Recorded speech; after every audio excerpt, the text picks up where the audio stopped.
Egwene said. Nynaeve could see no reason for the girl's haste. I'm certainly not going to let the woman bait me into losing my temper, and I certainly wouldn't get angry over her insulting the tower. She took her hand away from her braid. What Egwene had to say put temper right out of her head. Huladin, crossing the spine of the world, was surely grave, and Rand following scarcely less so. He was pushing hard for the Jangai Pass, marching from first light until after dusk, and Melaine said they would soon reach it.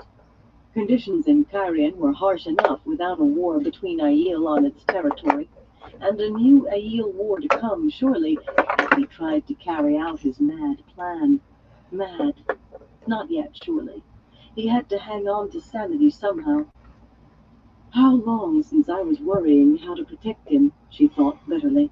And now I just want him to stay sane to fight the last battle. Not only for that reason, but for that one too. He was what he was. If the light burn me, I'm as bad as Swan Sanjay or any of them. It was what Egwene had to say about Moiraine that shocked her. She obeys him? She said incredulously. Egwene gave a vigorous nod in that ridiculous Aiel scarf. Last night they had an argument. She's still trying to convince him not to cross the dragon wall, and finally he told her to stand outside until she cooled down. She looked about to swallow her tongue, but she did it. She stayed out in the night for an hour anyway. It is not proper, Melaine said, resettling her shawl firmly. Men have no more business ordering us to die about than they do wise ones, even the Karakan. They certainly do not, Nynaeve agreed, then had to clamp her mouth shut to keep from gaping at herself. What do I care if he makes her dance to his tune? She has made all of us dance to hers often enough. But it was not proper. I do not want to be Aes Sedai just to learn more about healing. I want to stay who I am. Let him order her about. Still, it was not proper. At least he talks with her now, Egwene said. Before he turned to acid if she came within 10 feet of him. Nynaeve, his head swells bigger every day. Back when I thought you'd follow me as wisdom, Nynaeve told her wryly. I taught you how to take swelling down. Best for him if you do it, even if he has turned into the king bull in the pasture. Maybe most because he is. It seems to me that kings and queens can be fools when they forget what they are and act like who they are, but they're worse when they only remember what they are and forget who. Most could do with someone whose only job is to remind them that they eat and sweat and cry the same as any farmer. Melaine folded her shawl around her, seeming unsure whether to agree or not, but Egwene said, I try, but sometimes he doesn't seem like himself at all, and even when he is, his arrogance is usually too thick a bubble to prick. Do the best you can. Helping him hold on to himself may be the best thing that anyone could do, for him and the rest of the world. That produced a silence. She and Egwene certainly did not like to talk about the eventuality of Rand going mad, and Melaine could not like it any better. I have something else important to tell you, she went on after a moment. I think the Forsaken are planning something. It was not the same as telling them about Brigitta. She made it seem that she herself had seen Lanfear and the others. In truth, Mogadine was the only one she could recognize at sight, and maybe Asmodean, though she had only seen him once, and at a distance. She hoped neither of them thought to ask how she knew who was who, or why she thought Mogadine might be skulking about. In actuality, the problem did not arise from that at all. Have you been wandering the world of dreams? Elaine's eyes were green ice. Nynaeve met her level stare for level stare, despite Egwene's rueful head-shaking. I could hardly see Ravine and the rest without it, now could I? Aes Sedai, you know little and you try too much. You should not have been taught the few pieces that you have. For myself, I sometimes regret that we agreed even to these meetings. Unschooled women should not be allowed in Tyrunriod. I have schooled myself in more than you ever taught me. Nynaeve kept her voice cool with an effort. I learned to channel on my own, and I do not see why Tyrunriod should be any different. It was only stubborn anger that made her say that. She had taught herself to channel, true, but without knowing what it was that she was doing, and only after a fashion. Before the White Tower she'd healed sometimes, but unaware, until Moraine proved it to her. Her teachers in the tower had said that was why she needed to be angry in order to channel. She had hidden her ability from herself, afraid of it, and only fury could break through that long-buried fear. So, you are one of those the Aes Sedai call wilders. There was a hint of something in the last word, but whether scorn or pity, Nynaeve did not like it. The term was seldom complimentary in the tower. Of course, there were no wilders among the Aiel. The wise ones who could channel found every last girl with the spark born in her, those who would develop the ability to channel sooner or later, even if they did not try to learn. They claimed also to find every girl without the spark who could learn if instructed. No Aiel girl died trying to learn by herself. You know the dangers of learning the power without guidance, Aes Sedai. Do not think the dangers of the dream are less. They are just as great, perhaps more for those who venture without knowledge. I am careful, Nynaeve said in a tight voice. She had not come to be lectured by this sun-haired vixen of an Aiel. I know what I am doing, Melaine. You know nothing.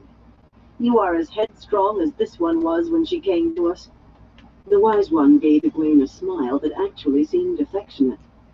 We tamed her excessive exuberance, and now she learns swiftly, though she does have many faults still. Egwene's pleased grin faded. Nynaeve suspected that grin was why Melaine had added the last. If you wish to wander the dream, the Aiel woman went on, come to us. We will tame your zeal as well, and teach you. I do not need taming, thank you very much, Nynaeve said with a polite smile. Analine will die on the day he learns that you are dead. I stepped into the heart. Analine was what the Aiel one man, or man alone, or the man who is an entire people. Exact translations from the old tongue were often difficult. The Aiel had a great deal of respect for Lan, the man who would not give up his war with the Shadow, the enemy that had destroyed his nation. You are a dirty fighter, she muttered. Melaine quirked an eyebrow. Do we fight? If we do, then know that in battle there is only winning and losing. Rules against hurting are for games. I want your promise that you will do nothing in the dream without first asking one of us. I know Aes Sedai cannot lie, so I would hear you say it. Nynaeve gritted her teeth. The words would be easy to say. Hey, Christopher, how you doing? She was not bound by the three oaths. Good to see you. But it would be admitting that Melaine was right. She did not believe it, and she would not say it. She'll not promise, Melaine, Egwene said finally. When she gets that muley look, she wouldn't come out of the house if you showed her the roof on fire. Nynaeve spared a piece of glare for her. Muley indeed, when all she did was refuse to be pushed about like a rag doll. After a long moment, Melaine sighed. Very well. But it would be well to remember, Aes Sedai, that you are but a child in Tel Runriod. Come, Egwene, we must go. An amused wince crossed Egwene's face as the two faded away. Abruptly, Nynaeve realized that her clothes had changed, had been changed. The wise ones knew enough of Tel Runriod to alter things about others as well as themselves. She wore a white blouse and a dark skirt, but unlike those of the women who had just gone, this stopped well short of her knees. Her shoes and stockings were gone, and her hair was divided into two braids, one over each ear, woven with yellow ribbons. A rag doll with a carved and painted face sat beside her bare feet. Hell yeah. She could hear her teeth grinding. This had happened once before, and she had pried out of Egwene that this was how the Aiel dressed little girls. In a fury, she switched back to the yellow Tarabonner silk. This time it adhered even more closely, and kicked the doll. It sailed away, vanishing in midair. That Mullane probably had her eye on the man. The Aiel seemed to think he was a hero. The high neck became his collar, and the deep, narrow neckline showed her cleavage. If that woman so much as smiled at him, if he... Suddenly she became aware of her fast-sinking, rapidly widening neckline, and hastily brought it back up. Not all the way, but enough that she did not have to blush. The dress had grown so tight that she could not move. She took care of that, too. So she was supposed to ask permission, was she? Go begging the wise ones before doing anything? Had she not defeated Mogadine? They had been properly impressed at the time, but they seemed to have forgotten. If she could not use Brigitte to find out what was going on in the tower, perhaps there was a way she could do it herself. Chapter 15. What can be learned in dreams? Carefully, Nynaeve formed an image in her mind of the Amaryllis stone, just as she had envisioned the heart of the stone on going to sleep. Nothing happened, and she frowned. She should have been taken to the White Tower, to the room she had visualized. Trying again, she imagined a room there that she had visited much more often, if more unhappily. The heart of the stone became... I'm not sure what's going on with the camera, y'all. Give me a sec. Compact, dark-paneled room full of plain, sturdy furnishings that had been used by generations of women who had held I'm not sure why my camera's not working. When a novice's transgressions were such that extra hours of scrubbing floors or raking paths would not atone, it was here that she was sent. For an accepted to receive that summons took a greater transgression, but still she went, on leaden feet, knowing the outcome would be just as painful, perhaps more so. Nynaeve did not want to look at the room. Shiriam had called her willfully stubborn on her numerous visits, but found herself staring into the mirror on the wall, where novices and accepted had to look at their own weeping faces while listening to Shiriam lecture about obeying the rules, or showing proper respect, or whatever. Obeying others' rules and showing required respect had always tripped up Nynaeve. The faint remnants of guilt on the carved frame said it had been there since the War of the 100 Years, if not the breaking. The Tarabana dress was beautiful, but anyone who saw her in it would be suspicious. Even Damani women usually dressed circumspectly when they visited the tower, and she could not imagine anybody dreaming of herself in the tower except on her best behavior. Not that she was likely to meet anyone, except perhaps someone who had dreamed herself into Tel Run Riyadh for a few moments, before Egwene Corianin would deal over 400 years ago. On the other hand, among the Turangaroan in the tower that were still in the hands of Liandrin and her confederates, 11 had last been studied by Corianin. The two others of Corianin's study, the two that she and Elaine had in hand, both gave access to Tel Run Riyadh. It was best to assume that the rest did too. There was small chance that Liandrin or any of the others would dream themselves back to the tower they had fled, but even that chance was too big to risk, when it might mean... Hey, Poison.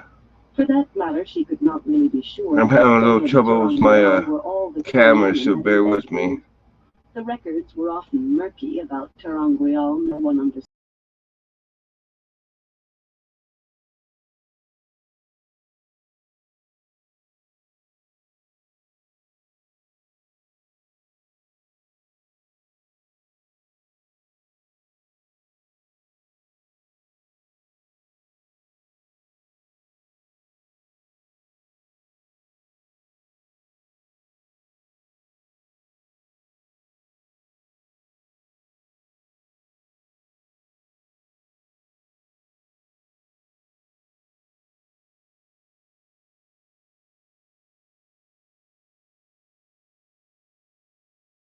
She gripped her suddenly red gold braid and grimaced at Melane's face in the mirror. Now there was a woman she would like to hand over to Shiriam.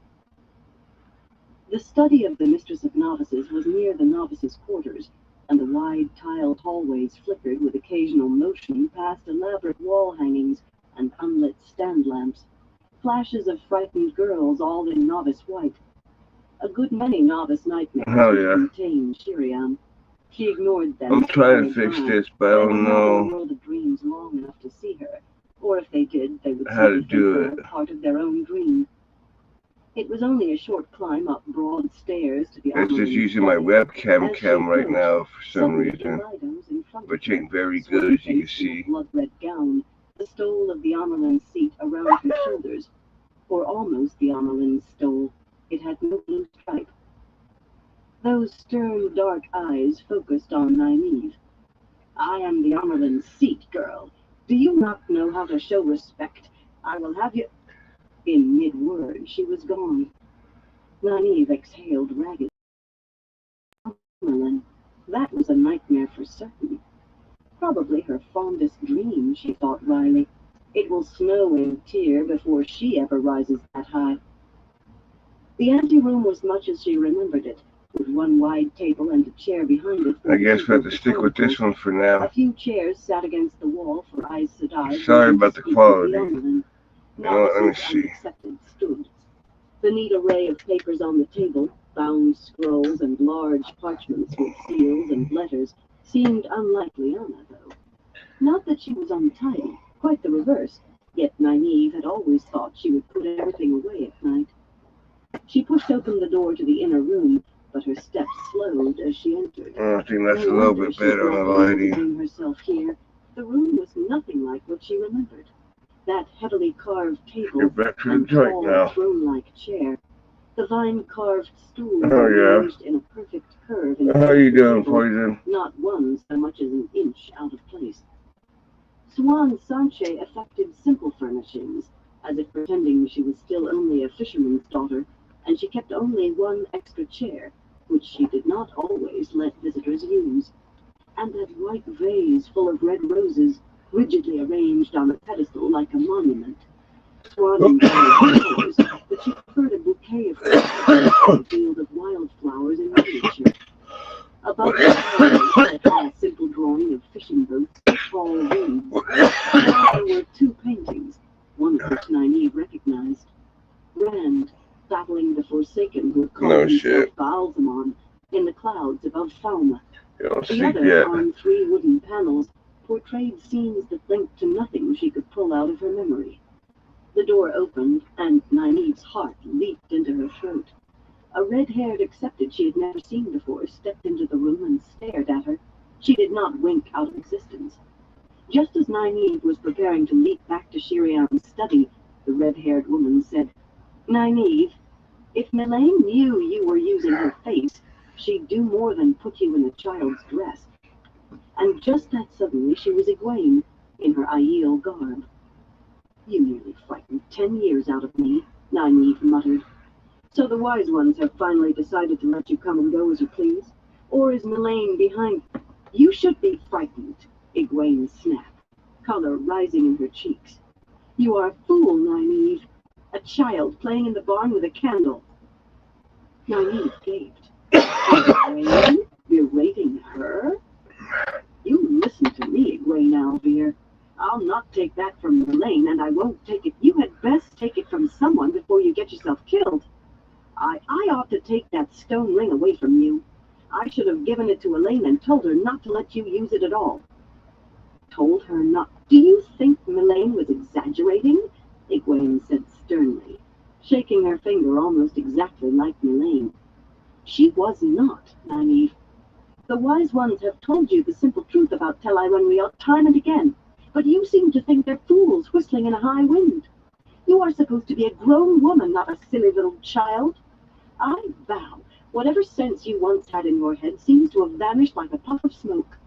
Well, find it, Nynaeve. She sniffed loudly, rearranging the shawl on her shoulders. Right now, you are trying to play with the pretty flames in the fireplace. For vodka, huh? To realize you might fall in. Unless you get a good one, that's definitely some They argued often enough. rough drinking. Never, ever tried to dress her down like a girl caught with her fingers in the honey jar. Never. The dress.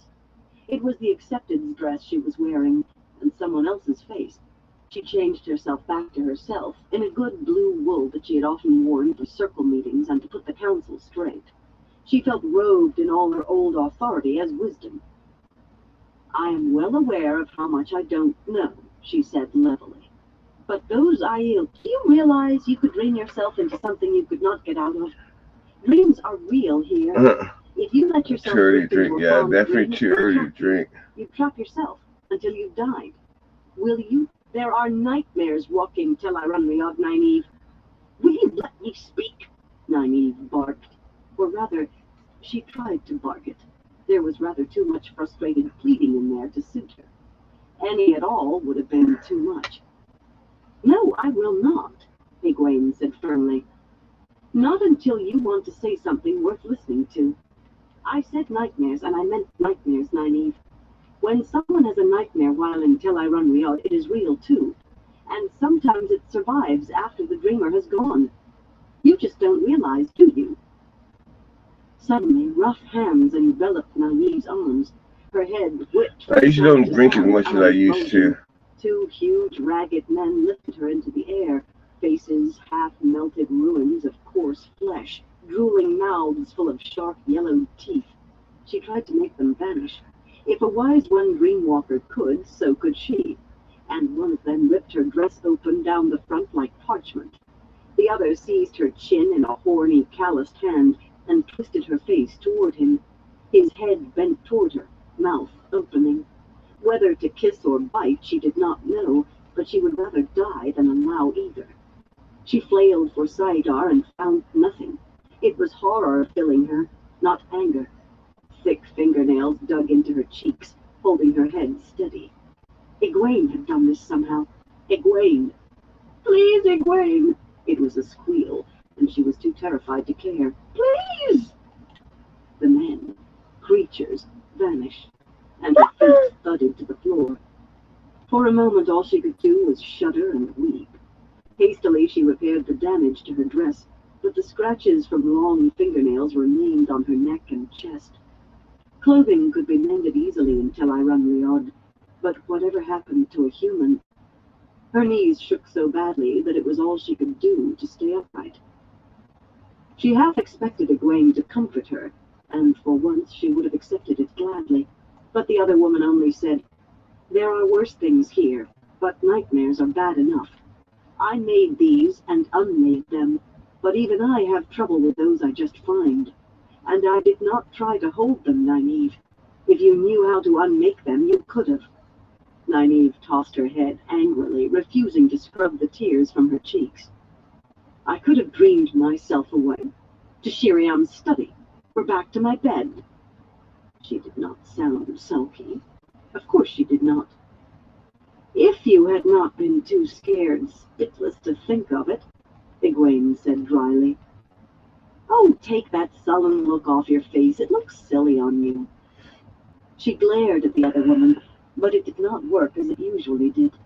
Instead of flaring into argument, Egwene merely arched another brow. Yeah, drinking will definitely do "None of that. Make this you want to looks smoke. like Swan Sanche," Nynaeve said to change the subject.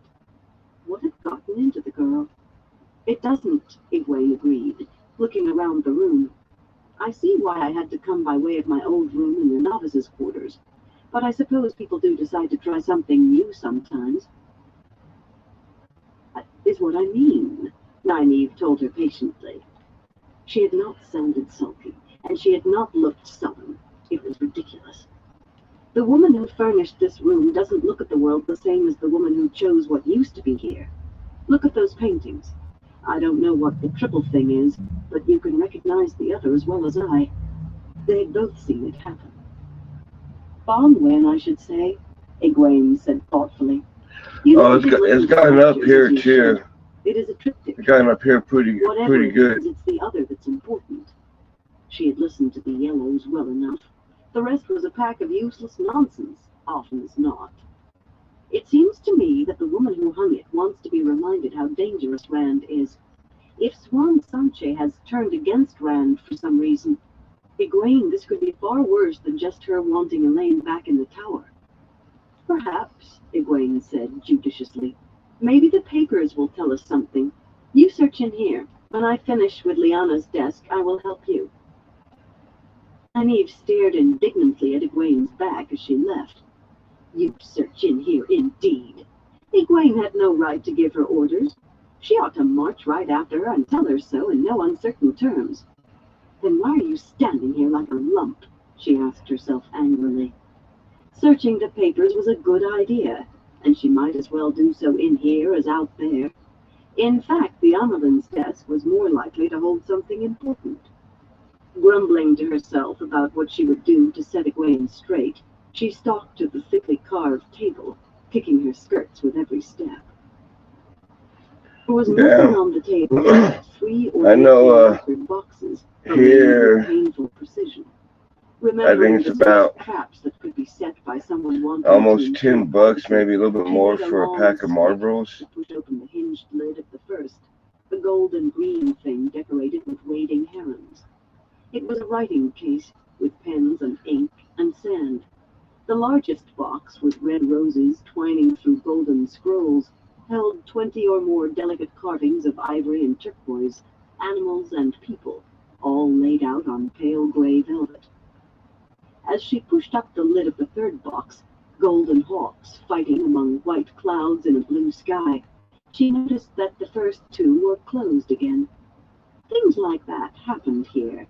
Everything seemed to want to remain as it was in the waking world, and on top of that, if you took your eyes away for a moment, details could be different when you looked back. Oh, damn. The third That's box crazy. did hold documents. The stick vanished, and she gingerly lifted out the top sheet of parchment. Formally signed Jolene Aes Sedai, it was because you might be able to get them cheaper here if you go to a reservation and get them. Nothing there that mattered except to Jolene. And you get them for a little bit cheaper. Said approved in angular script. As she reached to put the parchment down, it faded away. The box was closed, too. Sighing, she opened it again. The papers inside looked different. Holding the lid, she lifted them out one by one and read quickly, or tried to read. Sometimes the letters and reports vanished while she was still picking them up, sometimes when she was no more than halfway down the page. If they had a salutation, it was simply, Mother, with respect. Some were signed by Aes Sedai, others by women with other titles, nobles, or no honorific at all. None of it seemed to bear on the matter at hand. The Marshal General of Saldaea and his army could not be found, and Queen Tenobia was refusing to cooperate. Right, I won't take a chance on those ones either. Knew why the man was not in Saldaea, and what the Queen was supposed to be cooperating about. No report had come from any Ajah's eyes and ears in Tanchico for 3 weeks, but she got no further than that one fact. Some trouble between Ilion on one side and Morandi on the other was abating, and Pedro Nile was claiming credit. Even in the few lines she got, she could see the writer's teeth gnashing. The letters were all no doubt very important, those she was able to hurry through and those that faded away under her eyes, but of no use to her at all. She had just begun what seemed to be a report on a suspected, that was the word used, gathering of Blue Sisters, when a wretched cry of, "Oh, light, no!" came from the outer room. Darting for the door, she made a stout wooden club appear in her hands, its head bristling with spikes. But when she dashed in, expecting to find... Yeah, that sucked, having chest infections where it's that bad. Behind the keeper's table, staring at nothing. With a look of horror on her face, to be sure, but still unharmed and unthreatened that Nynaeve could see. Egwene gave a start at the sight of her, then gathered herself visibly. "Nynaeve, Elida is Amerlin's seat." "Don't be a goose," Nynaeve scoffed. Yet the other room, so unlike Suan Sanche. "You're imagining things. You must be." "I had a parchment in my hands, Nynaeve, signed Elida do Avrini Aroyhan, Watcher of the Seals, Flame of Tarvalin, the Amerlin's seat, and sealed with the Amerlin's seal." Nynaeve's stomach tried to flutter up into her chest. "But how? What has happened to Swan?" "Egwene, the tower doesn't depose an Amerlin except for something serious. Only 2 in nearly 3,000 years. Maybe Rand was serious enough." Egwene's voice was steady, though her eyes were still too wide. "Maybe she became ill with something the Yellows couldn't heal, or fell down the stairs and broke her neck. What matters is that Elida is Amerlin. I don't think she will support Rand as Swan did. Moiraine, Nynaeve muttered, so sure that Swan would put the tower behind him. She could not imagine Swan Sanche dead. She had hated the woman often, been the slightest bit afraid of her on occasion. She could admit that now, to herself anyway. Yet she had respected her too. She had thought that Swan would last forever. Elida, light! She's as mean as a snake and as cruel as a cat. There's no telling what she might do. I'm afraid I have a clue.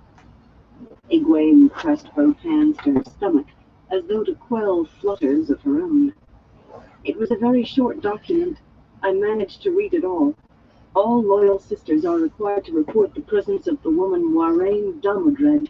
She is to be detained, if possible, by whatever means are necessary, and returned to the White Tower for trial on charge of treason. The same sort of language that was apparently used about Elaine.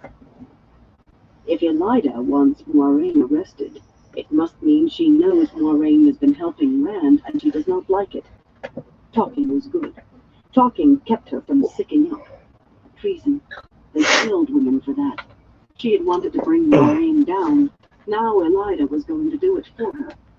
She certainly won't support Rand. Exactly. Loyal sisters. Egwene, that fits with the Makura woman's message. Whatever happened to Swan, the Ajahs have split over Elida as Amelin. It must be. Yes, of course. Very good, Nynaeve. I did not see that. Her smile was so pleased that Nynaeve smiled back.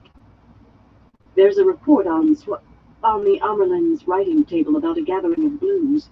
I was just reading it when you shouted. I'll wager the blues didn't support Elida. The blue and red Ajahs had a sort of armed truce at the best of times, and came near going for each other's throats at the worst. But when they went back into the inner room, the report was not to be found. There were plenty of documents. Jolene's letter had reappeared. A brief reading made Egwene's eyebrows climb nearly to her hair, but not the one that they wanted. Can you remember what it said? Egwene asked. I had just gotten a few lines when you shouted, and I just can't remember. Try, Nynaeve. Try very hard.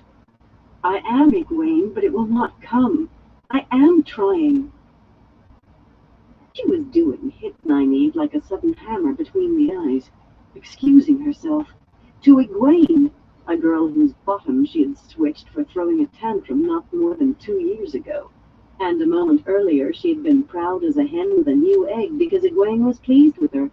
She remembered quite clearly the day when the balance between them had shifted, when they ceased being the wisdom and the girl who fetched when the wisdom said fetch, becoming instead just two women far from home.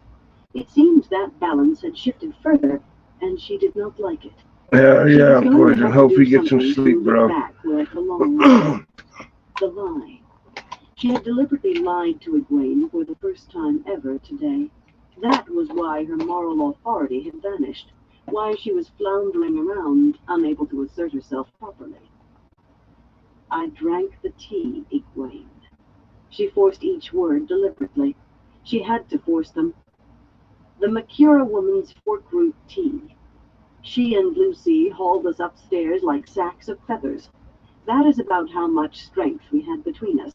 If Tom and Julian hadn't come to pull us out by the scruffs of our necks, we would probably be there still, or else on our way to the tower, so full of fork-root we wouldn't wake up until we got here.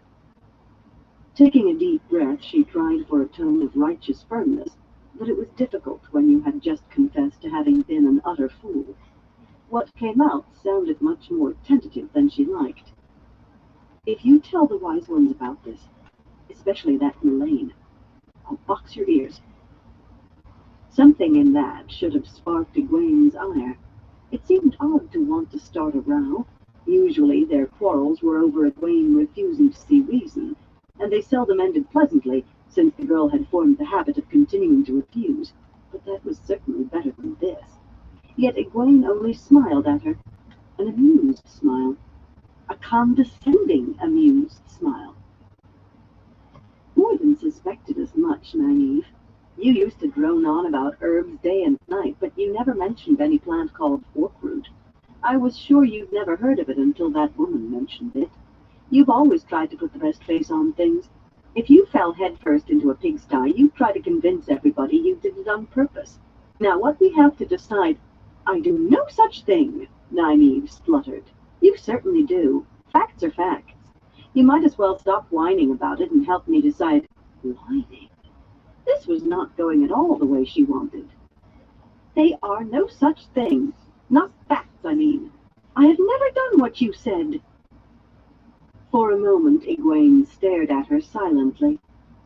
You will not let go of this, will you? Very well. You lied to me. It was not a lie, she muttered. Not exactly. The other woman ignored her interruption. And you lied to yourself. Do you remember what you made me drink the last time I lied to you? Suddenly a cup was in her hand, full of viscous, sickly green liquid. It looked as if it had been scooped from a scummy, stagnant pond. The only time I ever lied to you. The memory of that taste was an effective discouragement. If you cannot tell the truth even to yourself— Nynaeve took a step back before she could stop herself. Boiled cat fern and powdered mavin's leaf. Her tongue writhed at just the thought. I did not really lie, actually. Why was she making excuses? I just didn't tell the whole truth. I am the wisdom. I was the wisdom. That ought to count for something still. You cannot really think— Just tell her. You're not the child here, and you certainly are not going to drink. Egwene, Egwene pushed the cup nearly under her nose. She could smell the acrid tang. All right, she said hastily. This can't be happening. But she could not take her eyes off that brimming cup, and she could not stop the words tumbling out. Sometimes I try to make things look better for myself than they were. Sometimes. But never anything important. I've never lied about anything important. Never, I swear. Only small things. The cup vanished, and Nynaeve heaved a sigh of relief. Fool, fool woman. She couldn't have made you drink it. What is wrong with you? What we have to decide, Egwene said, as if nothing at all had happened, is who to tell. Moiraine certainly has to know, and Rand. But if everyone hears of it— the Aiel are peculiar, about Aes Sedai no less than anything else. I think they'll follow Rand as he who comes with the dawn in spite of anything.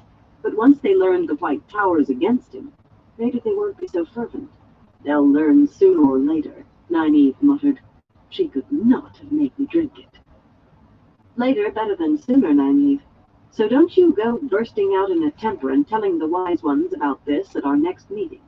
In fact, it would be best if you didn't mention this visit to the tower at all. That way maybe you can keep it secret.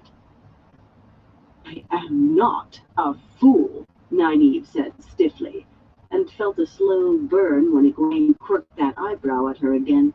She was not about to bring the visit up with the wise ones. Not because it was easier to find them behind their backs. Nothing like that. And she was not trying to put a good face on things. It was not fair that Egwene could leap about Tel'aran'rhiod however she wanted, while she had to put up with lectures and bullying. I know you are not, Egwene said, unless you let your temper get the better of you. You need to hold your temper and keep your wits about you if you're right about the Forsaken, especially Mogadine. Nynaeve glowered at her, opening her mouth to say that she could too keep her temper and she would smack Egwene's ears if she thought differently, but the other woman gave her no chance. We must find that gathering of Blue Sisters, Nynaeve. If they oppose Elida, maybe, just maybe, they will support Rand the way Swan did. Was a town mentioned, or a village? A country, even? I cannot remember. She struggled to take the defensive note out of her voice. Right, I confessed everything, made a fool of myself, and it's only made things worse. I will keep trying. Good. We must find them, Nynaeve. For a moment Egwene studied her while she refused to repeat herself. Nynaeve, take care concerning Mogadine. Do not go rushing off like a bear in spring just because she got away from you in Tanchico. I am not a fool, Egwene. Nynaeve said carefully. It was frustrating having to hold her temper, but if all Egwene would do was ignore it or scold her, there was nothing to be gained beyond looking a bigger ninny-head than she did already. I know. You said that. Just be sure you remember it. Be careful. Egwene did not fade away this time. She vanished as suddenly as Brigitta. Nynaeve stared at the spot where she had been, running through her head all the things she should have said. Finally, she realized that she could stand there all night. She was repeating herself, and the time for saying anything was past. Grumbling under her breath, she stepped out of Tel Riad, back to her bed in Sienda. Egwene's eyes popped open in near total darkness, broken only by a little moonlight streaming in through the smoke hole. She was glad to be under a pile of blankets. The fire was out, and freezing cold filled the tent. Her breath turned to mist in front of her face. Without raising her head, she scanned the interior. No wise ones. She was still alone. That was her biggest fear on these solitary excursions into Tel Riad, returning to find Amis or one of the others waiting for her. Well, maybe not her biggest fear. The dangers in the world of dreams were every bit as great as she had told Nynaeve, but a big one nonetheless. It was not punishment that frightened her, not the sort that Bear doled out. Had she wakened to find a wise one staring at her, she would have accepted such gladly. But Anis had told her near the beginning that if she entered Tel Riad without one of them accompanying her, they would send her away, refuse to teach her any longer. That made her quail far more than anything else they could do. But even so, she had to push ahead. As rapidly as they taught, they were not rapid enough. She wanted to know now, to know everything. Channeling, she lit her lamp and put flames in the fire pit. Nothing remained for them to burn. She tied the weave off. She lay there watching her breath mist in front of her mouth and waited for warmth enough to dress. It was late, but perhaps Moiraine would still be awake. What had happened with Nynaeve still amazed her. I think she'd actually have drunk if I had pressed her. She'd been so afraid that Nynaeve would learn that she certainly did not have the Wise One's permission to jaunt about in the world of dreams alone, so sure that the flush of embarrassment had given her away, that all she could think of was keeping Nynaeve from speaking, keeping her from winkling out the truth. And she had been so sure that Nynaeve would find out anyway.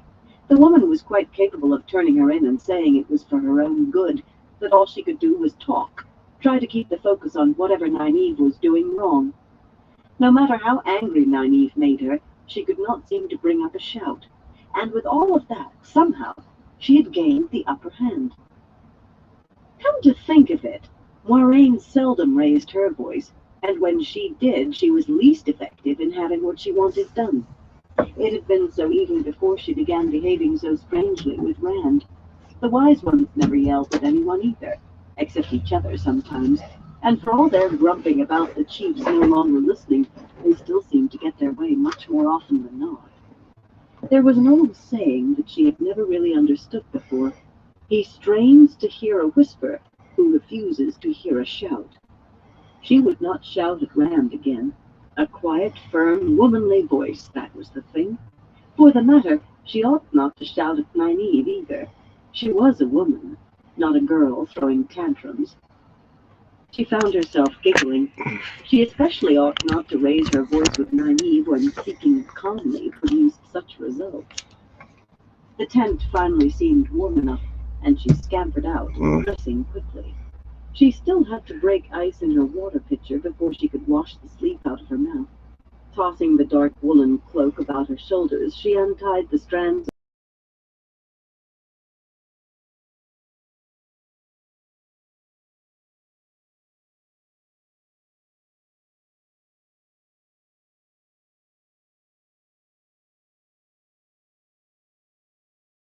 shadowed shapes that could have been part of the rugged earth, save that the camp extended for miles into the mountainous land to either side. I'm not sure what's going on with my webcam, y'all. Peaks were not the spine of the world. I might almost lose my camera almost. Days to the west yet. She approached Ram's tent hesitantly. A sliver of light showed along the tent flap. A maiden seemed to rise out of the ground as she came closer, horn bow on her back, quiver at her waist, and spears and bucklers.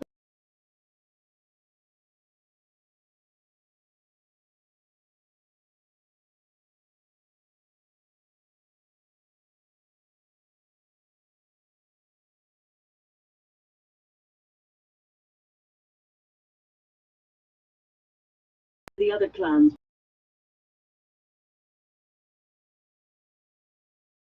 pass.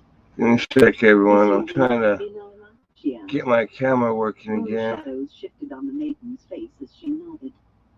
He does not sleep enough. A man cannot go without rest. She sounded for all the world like a mother fretting over her son. A shadow beside the tent stirred, became Avienda with her shawl wrapped around her. She did not seem to feel the cool, only the hour. I would sing him a lullaby if I thought it might work. I have heard of women being kept awake all night by an infant, but a grown man should know that others would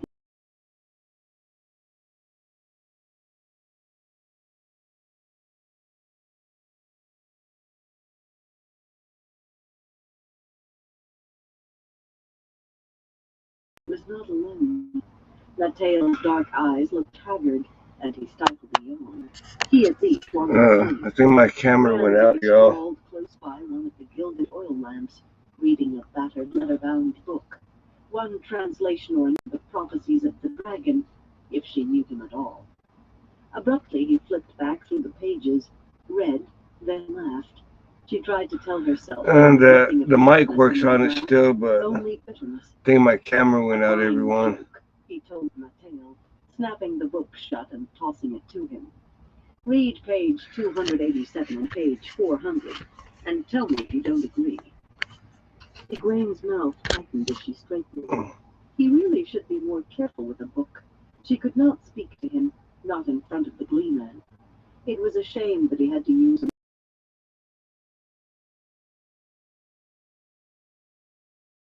and Lan every day, and Matt sometimes. Why don't you join them, Avienda? If you were there, maybe he'd want to talk of something besides that book.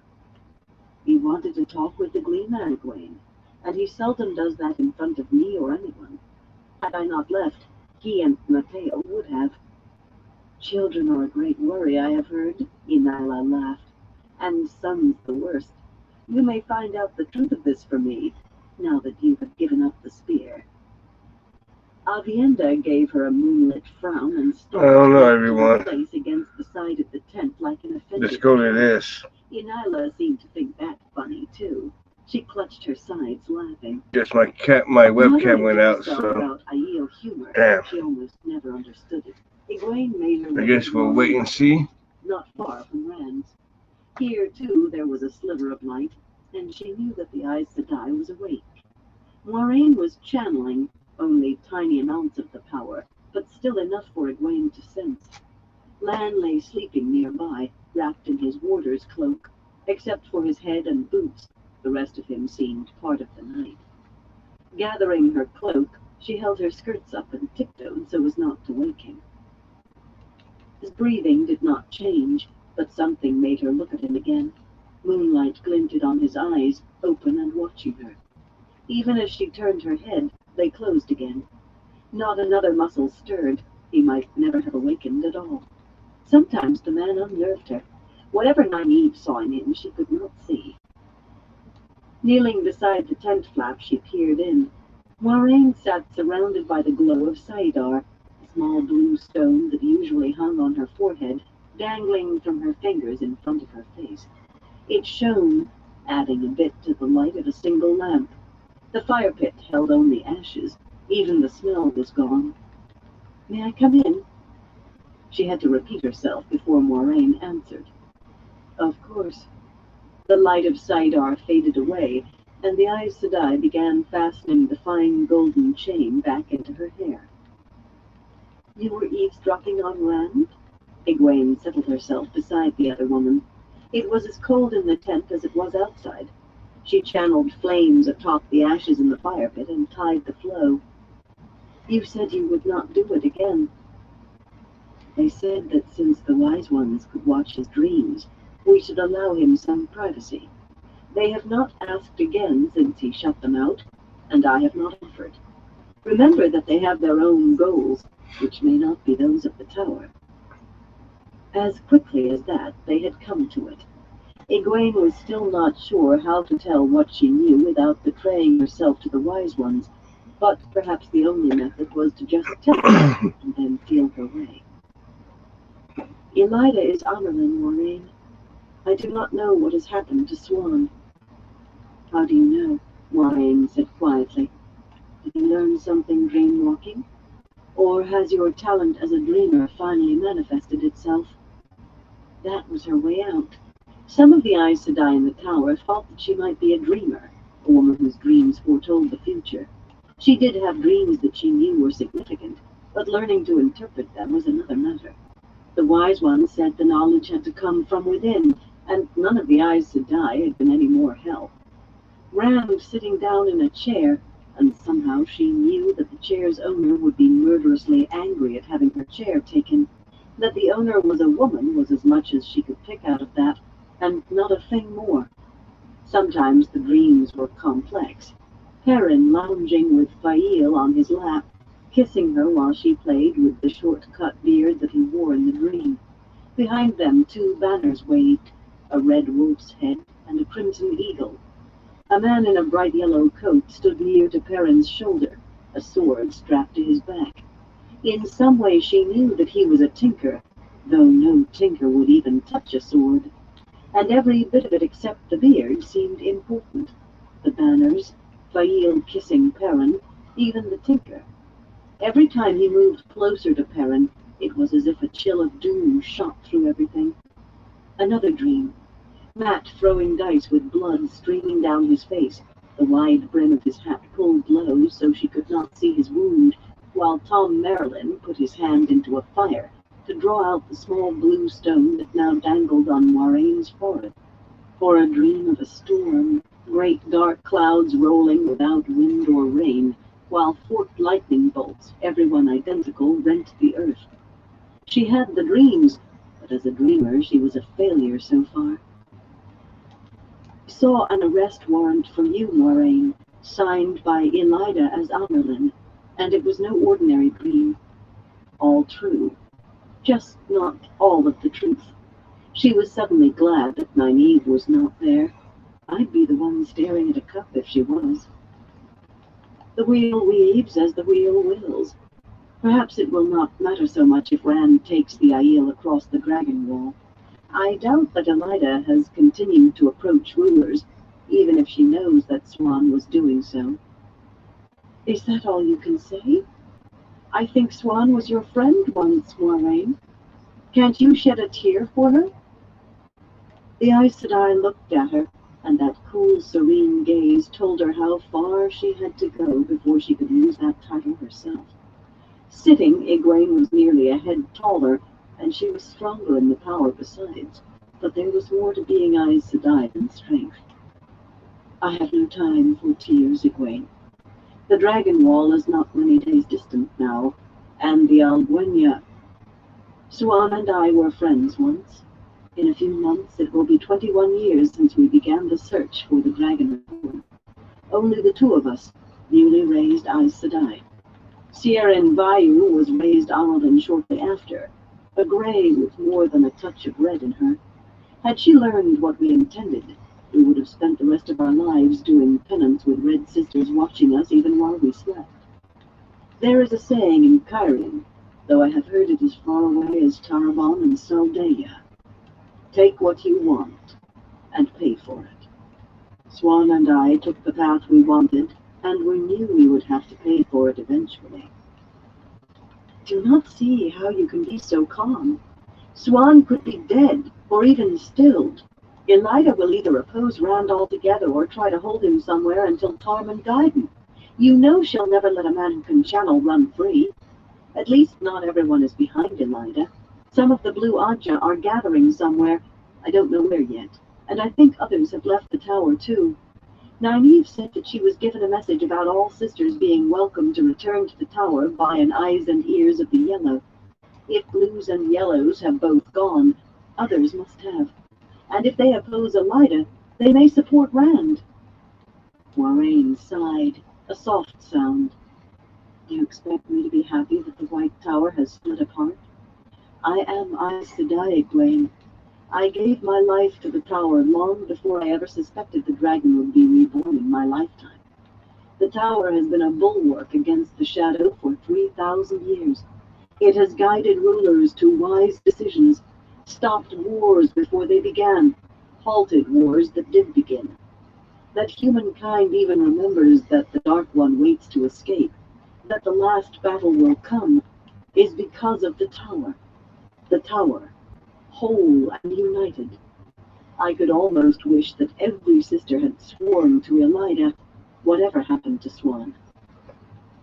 And Rand? Egwene kept her voice just as steady, just as smooth. The flames were beginning to put a little warmth into the air, but Moiraine had just added her own chill.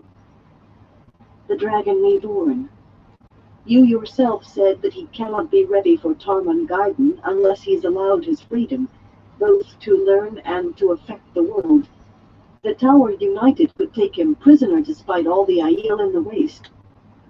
Moiraine smiled a small smile. You learned. Cool reason is always better than hot words. But you forget that only 13 sisters linked can shield any man from Saidin. And even if they do not know the trick of tying flows, fewer can hold that shield.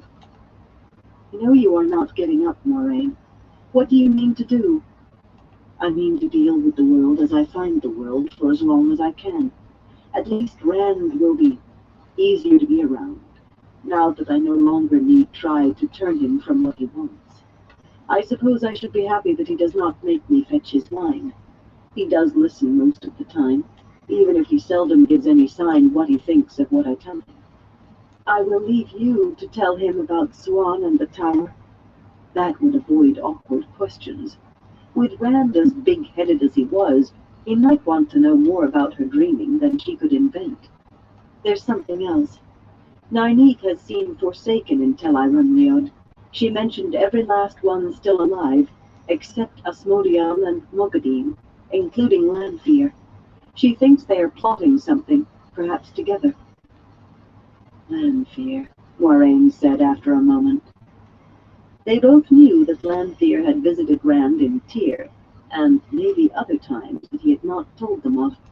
No one had much knowledge of the Forsaken except the Forsaken themselves. Only fragments of fragments remained in the tower. But it was known that Lanfear had loved Lews Therin Telamon. They, too, and Rand, knew that she still did. With luck, the Aes Sedai went on, we will not have to worry about Lanfear. The others Nynaeve saw are another matter. You and I must keep as close a watch as we can. I wish more of the wise ones could channel. She gave a small laugh. But I might as well wish they were all tower trained while I am about it, or to live forever. They may be strong in many ways, but they are sadly lacking in others. Watch is all very well, but what else? If 6 Forsaken come at him together, he will need every bit of help we can give him. Moiraine leaned over to put a hand on her arm, a look of affection on her face. We cannot hold his hand forever, Egwene. He has learned to walk. He is learning to run. We can only hope he learns before his enemies catch him, and of course continue to advise him, to guide him when we can. Straightening, she stretched and stifled a small yawn behind her hand. It is late, Egwene, and I expect that Rand will have us breaking camp in a very few hours now, even if he gets no sleep at all. I, however, would like to take what rest I can before facing my saddle. Egwene made ready to go, but first she had a question. Moiraine, why have you started doing everything Rand tells you to? Even Nynaeve doesn't think it is right. She does not, does she? Moiraine murmured. She will be Aes Sedai yet, whatever she wishes. Why? Because I remembered how to control Saidar. After a moment, Egwene nodded. To control Saidar, first you had to surrender to it. It was not until she was shivering her way back to her own tent that she realized Moiraine had spoken to her the whole time as an equal. Perhaps she was closer to being ready to choose her Ajah than she thought. Chapter 16. An Unexpected Offer. Sunlight creeping through the window awoke Nynaeve. For a moment she lay sprawled atop the striped coverlet. Elaine lay sleeping in the other bed. The early morning was already warm, and the night had not been much better, but that was not the reason Nynaeve's shift was twisted and sweaty. Her dreams after discussing what she had seen with Elaine had not been good. In most, she had been back in the tower being dragged before the Amerlin, who was sometimes Elida and sometimes Mogadine. In some, Rand had been lying beside the Amerlin's writing table like a dog, collared and leashed and muzzled. The dreams about Egwene had been as bad in a way. Boiled catfern and powdered maven's leaf tasted just as bad in a dream as they did awake. Making her way to the washstand, she cleansed her face and scrubbed her teeth with salt and soda. The water was not hot, but it could not be called cool either. The sodden shift she stripped off and dug a fresh one from one of the chests, along with a hairbrush and mirror. Peering at her own image, she regretted undoing her braid for comfort. It had not helped, and now her hair hung in a tangle to her waist. Sitting down on the chest, she laboriously worked the knots out, then began giving her hair its 100 strokes. 3 scratches ran down her neck and disappeared beneath her shift. They were not as red as they might have been, thanks to an ointment of heal-all taken from the Mercure. How's everyone doing tonight? She had told Elaine they came from brambles. Foolish. She suspected that Elaine knew it was not true, despite her tale of looking about the tower grounds after Egwene left. But she had been too upset to think straight. She had snapped at the other woman several times, for no reason except that she was thinking about her unfair treatment by Elaine and Egwene. Not that it doesn't do her good to be reminded she's not the daughter heir here. Still, it was none of the girl's fault. She would have to make it up to her. In the mirror, she saw Elaine rise and begin washing. "I still think my plan is best," the girl said, scrubbing her face. Her raven-dyed hair did not seem to have one snarl, despite her curls. "We could be in Tyr much more quickly, my way." Her plan was to abandon the coach once they reached the Eldar at some small village where there would not likely be many whitecloaks, and just as important, no eyes and ears for the tower. There they were to take a riverboat down to Ibudar, where they could find a ship for Tyr. That they had to go to Tyr was no longer in doubt. Tar Valon they would avoid at all cost. "How long before a boat stops where we are?" Nynaeve said patiently. She had thought this was all settled before they went to sleep. It had been to her mind. "You yourself said that every boat might not stop. And how long do we wait in Ibudar before we find a ship for Tyr?" Putting the brush down, she began remaking her braid. "The villagers hang out a flag if they want a boat to put in, and most will. And there are always ships for anywhere in a seaport the size of Ibudar." As if the girl had ever been in a seaport of any size before leaving the tower with Nynaeve. Elaine always thought that whatever she had not learned of the world as daughter heir of Andor, she had learned in the tower, even after plenty of proof to the contrary. And how dare she put on that forbearing tone with her? "We are not likely to find that gathering of booze on a ship, Elaine." Her own plan was to stick with the coach, cross the rest of Armadicia, then Altara and Morandi to far Madding in the hills of Kintara, and over the plains of Moredo to Tyr. It would certainly take longer, but aside from the chance of finding that gathering somehow, coaches very rarely sank. She could swim, but she was not comfortable with land completely out of sight. Patting her face dry, Elaine changed her shift and came to help with doing the braid. Nynaeve was not fooled. She would hear about boats again. Her stomach did not like boats. Not that that had influenced her decision, of course.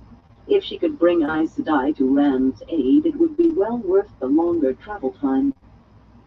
"Have you recalled the name?" Elaine asked, weaving the strands of hair. "At least I remembered there was a name." "Right. Give me time." She was sure there had been a name. A town it would have to be, or a city. She could not have seen the name of a country and forgotten it. Drawing a long breath, she took a hold on her temper and went on in a milder tone. "I will remember it, Elaine. Just give me time." Elaine made a non-committal sound and continued braiding. After a bit, she said, "Was it really wise to send Brigitta looking for Mogadine?" Nynaeve shot the young woman a sidelong frown, but it rolled off her like water off oiled silk. As a change of subject, this was not the one she would have chosen. "Better we find her than she finds us." "I suppose so. But what will we do when we find her?" She had no answer for that. But it was better to be the hunter than the hunted, however roughly it went. The Black Adja had taught her that. Common room was not crowded when they went down, yet even at that early hour there was a sprinkling of pale cloaks among the patrons, mostly on older men, all with officers' rank. No doubt they preferred to eat from the inn's kitchens rather than what white-cloaked cooks dished up in the garrison. Nynaeve would almost rather have eaten on a tray again, but that little room was like a box. All of these men were intent on their food, the white cloaks no less than the others. Surely it was quite safe. Cooking smells filled the air. Apparently these men wanted beef or mutton even first thing in the morning. No sooner did Elaine's foot leave the last step than Mistress Jaron bustled up to offer them, or the Lady Morellin rather, a private dining room. Nynaeve never shifted her eyes toward Elaine, but the other woman said, "I think we will eat here. I seldom have the opportunity to eat in a common room, and I quite enjoy it, really. Have one of your girls bring us something cooling. If the day is like this already, I fear I'll swelter before we reach the next stop." It was a constant wonder to Nynaeve that haughty manner never got them thrown bodily into the street. She'd met enough lords and ladies by now to know that nearly all behaved in that fashion, but still, she would not have put up with it for a minute. The innkeeper, though, bobbed a curtsy, smiling and dry-washing her hands, then showed them to a table near a window looking onto the street, and scurried away to do Elaine's bidding. Perhaps that was her way of getting back at the girl. They were off by themselves, well away from the men already at other tables, but anyone walking by could stare in at them, and if any of their food was hot, which she hoped it was not, they were as far from the kitchens as it was possible to be. When it came, breakfast consisted of spicy muffins, wrapped in a white cloth and still warm, and pleasant even so, yellow pears, blue grapes that looked a bit wizened, and some sort of red things that the serving girl called strawberries, though they looked like no berry that Nynaeve had ever seen. They certainly did not taste anything like straw, especially with clotted cream spooned on top. Elaine claimed to have heard of them, but then she would. With a lightly spiced wine supposedly cooled in the spring house, one sip told her that the spring was not very cool, if there was one. It made a refreshing morning meal. The nearest man was 3 tables away, and he wore a dark blue woolen coat, a prosperous tradesman, perhaps, but they did not talk. Plenty of time for that when they were on the road again, and could be sure that there was no danger of sharp ears. Nynaeve finished her food well before Elaine. The way the girl took her time quartering a pear, you would think they had all day to sit at table. "I thought it was you, Elaine, but the hair put me off at first." Nynaeve stared at Galad, Elaine's half-brother. Stared was the word, of course. Tall and steely slender, dark of hair and eye, he was the most handsome man she had ever seen. Handsome was not enough. He was gorgeous. She had seen women cluster around him in the tower, even Aes Sedai, all of them smiling like fools. She wiped the smile from her own face. But she could do nothing about her racing heart, nor make herself breathe properly. She did not feel anything for him. It was just that he was beautiful. "Take hold of yourself, woman." "What are you doing here?" She was pleased that she did not sound strangled. It was not fair for a man to look like that.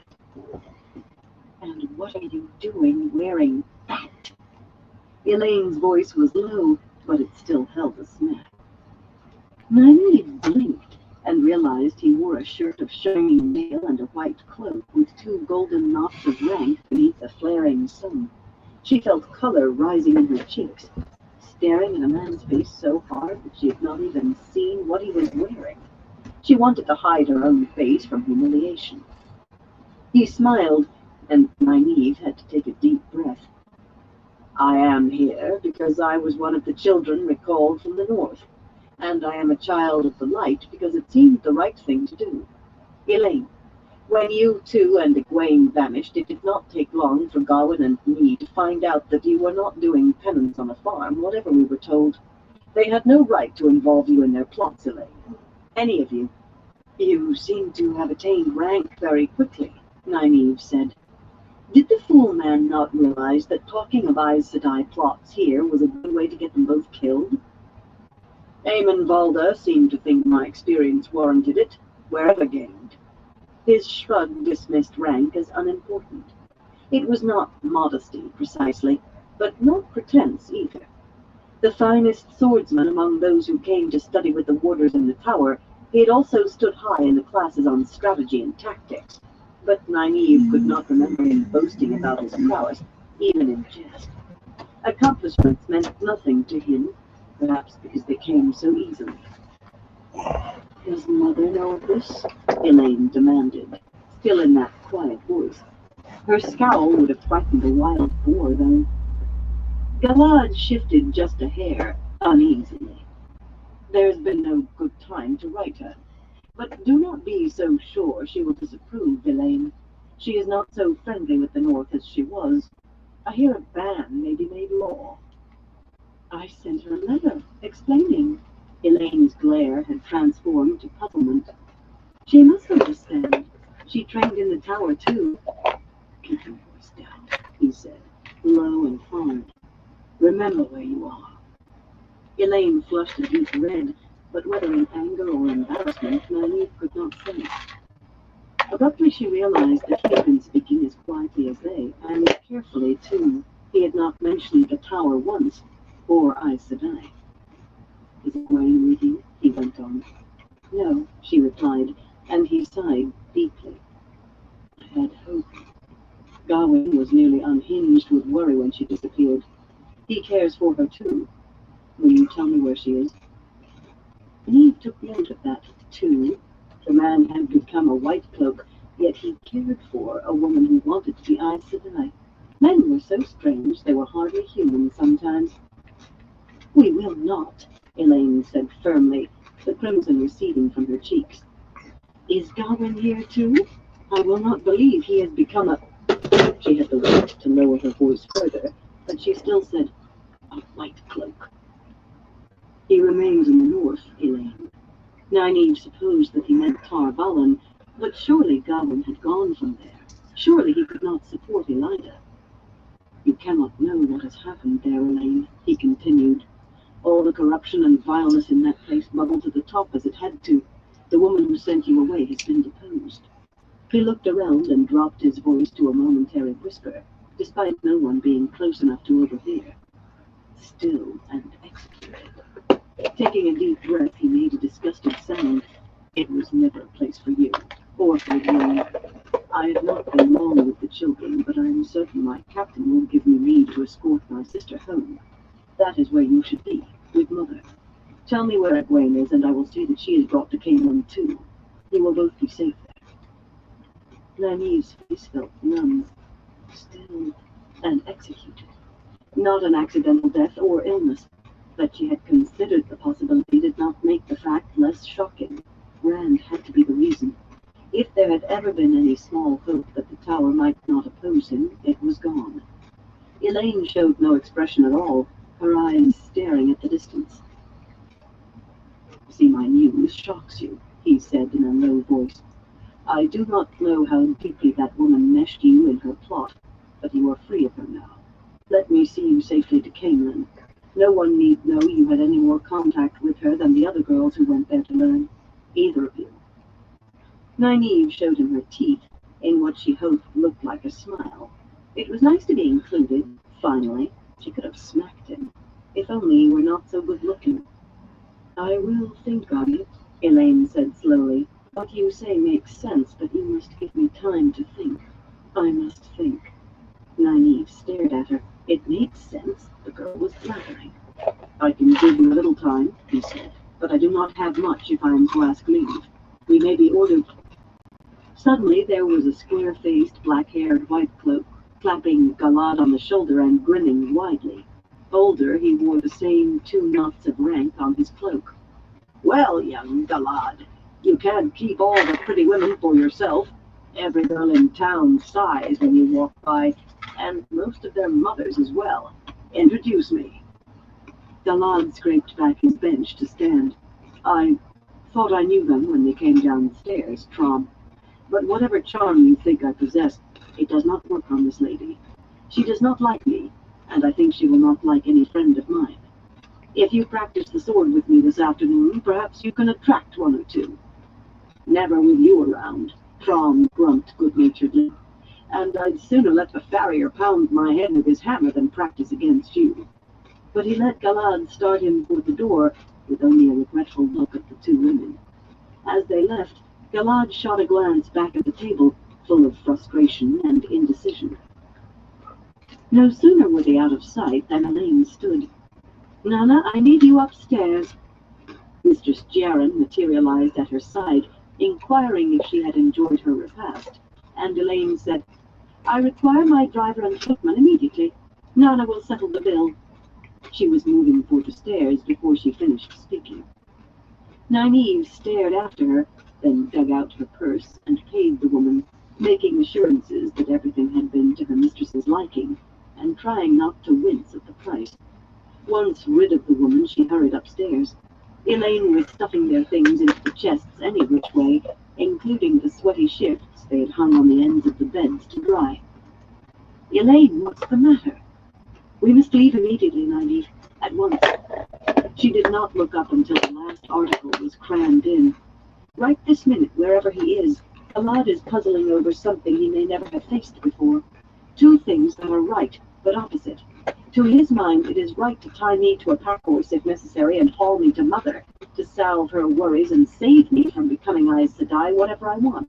And it is also right to turn us in, to the White Cloaks or the army or both. That is the law in Amadisia, and White Cloak law, too. Aes Sedai are outlawed here, and so is any woman who has ever trained in the tower. Mother met Aelron once to sign a trade treaty, and they had to do it in Altara because Mother could not legally enter Amadisia. I embraced Saidar the moment I saw him, and I won't let it go until we are far from him." "Surely you exaggerate, Elaine. He is your brother." "He is not my brother." Elaine drew a deep breath and let it out slowly. "We had the same father," she said in a calmer voice, "but he is not my brother. I will not have him. Nynaeve, I've told you time and again, but you will not take it in. Galad does what is right. Always. He never lies. Did you hear what he said to that Trom fellow? He didn't say he did not know who we are. Every word he said was the truth. He does what is right, no matter who is hurt by it, even himself, or me. He used to tell on Gawain and me for everything, and on himself, too. If he decides the wrong way, we will have White Cloaks lying in ambush for us before we reach the edge of the village." A tap sounded at the door, and Nynaeve's breath caught in her throat. Surely Galad would not really... Elaine's face was set, ready to fight. Hesitantly, Nynaeve cracked the door. It was Tom, and Julian with that silver hat in his hand. "Nynaeve, Tom asked, with a touch of servility for anyone who might overhear. Able to breathe again, not caring who was listening, she snatched the door the rest of the way open. "Get in here, you 2. She was growing tired of them looking at one another every time she spoke. Before she had the door shut again, Elaine said, "Tom, we must leave right away." The determined look had left her face, and anxiety filled her voice. "Galad is here.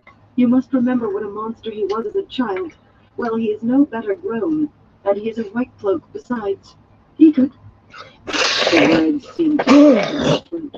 She stared at Tom, mouth working soundlessly, but no no more wide-eyed than he stared at her. He sat down heavily on one of the chests, never taking his eyes from Elaine's. Clearing his throat roughly, he went on. I thought I saw him watching me in, a white cloak. But he looked the man the boy would grow into. I suppose it shouldn't be a surprise he grew into a white cloak at that. And Eve went to the window. Elaine and Tom hardly seemed to notice the passage between them. They were beginning to pick up in the street, farmers and farm carts and villagers mingling with white cloaks and soldiers. Across the way, one white cloak was sitting on an upended barrel, that perfect face unmistakable. Did he? Elaine swallowed. Did he recognize you? No. 15 years changes a man more than it does a boy. Elaine, I thought you had forgotten.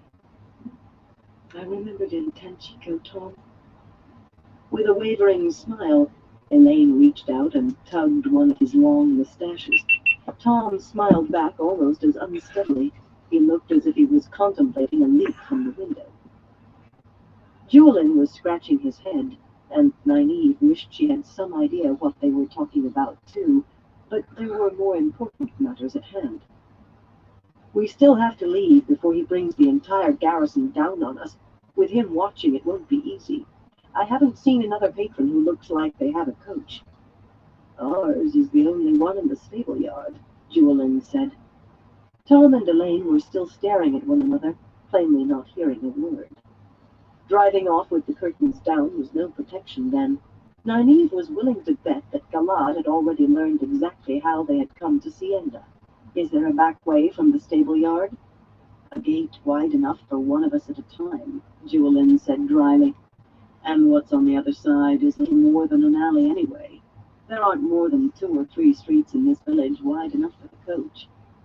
He studied that cylindrical hat, turning it in his hands. I could get close enough to crack his head. If you were ready, you could drive off during the confusion. I could catch you up on the road. Nynaeve sniffed loudly. How? Gallop after on Skulker?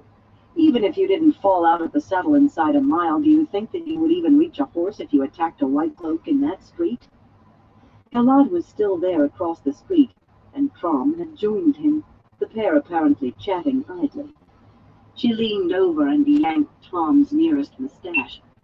Do you have anything to add? Any brilliant plans? Did all your listening to gossip yield anything that might help? He clapped a hand to his face and gave her an offended look. Not unless you think there's help in Aelron laying claim to some border villages in Altara, a strip the whole length of the border, from Salidar to So-Eben to Mosra. Is there any help in that, Nynaeve? Is there? Try to pull a man's mustache out of his face. Somebody ought to box your ears for once. Would Aelron want with a strip along the border, Tom? Elaine asked. Perhaps she was interested. She seemed interested in every fool, twist, and turn of politics and diplomacy. Or perhaps she was just trying to stop an argument. She used to try smoothing over things all the time before she became wrapped up in flirting with Tom. It isn't the king, child. His voice softened for her. It's paid. There we go. I don't know what happened, y'all, but though he and Niall make out that it isn't so. I think my camera might actually be on its last leg, but Niall was the I'm general. going to use it till the wheels fall off. I doubt he's ever given up wanting Altara. If he controls both banks of the Eldar, he can squeeze the river trade to Ebudar, and if he can crack Ebudar, the rest of Altara will trickle into his hands like grain flowing from a hole in the sun. Clean the lamp. That is all very well, Nynaeve said firmly before he or the girl could speak again. There we go. There had been something in what he had said that tickled her memory, but she could not say what or why.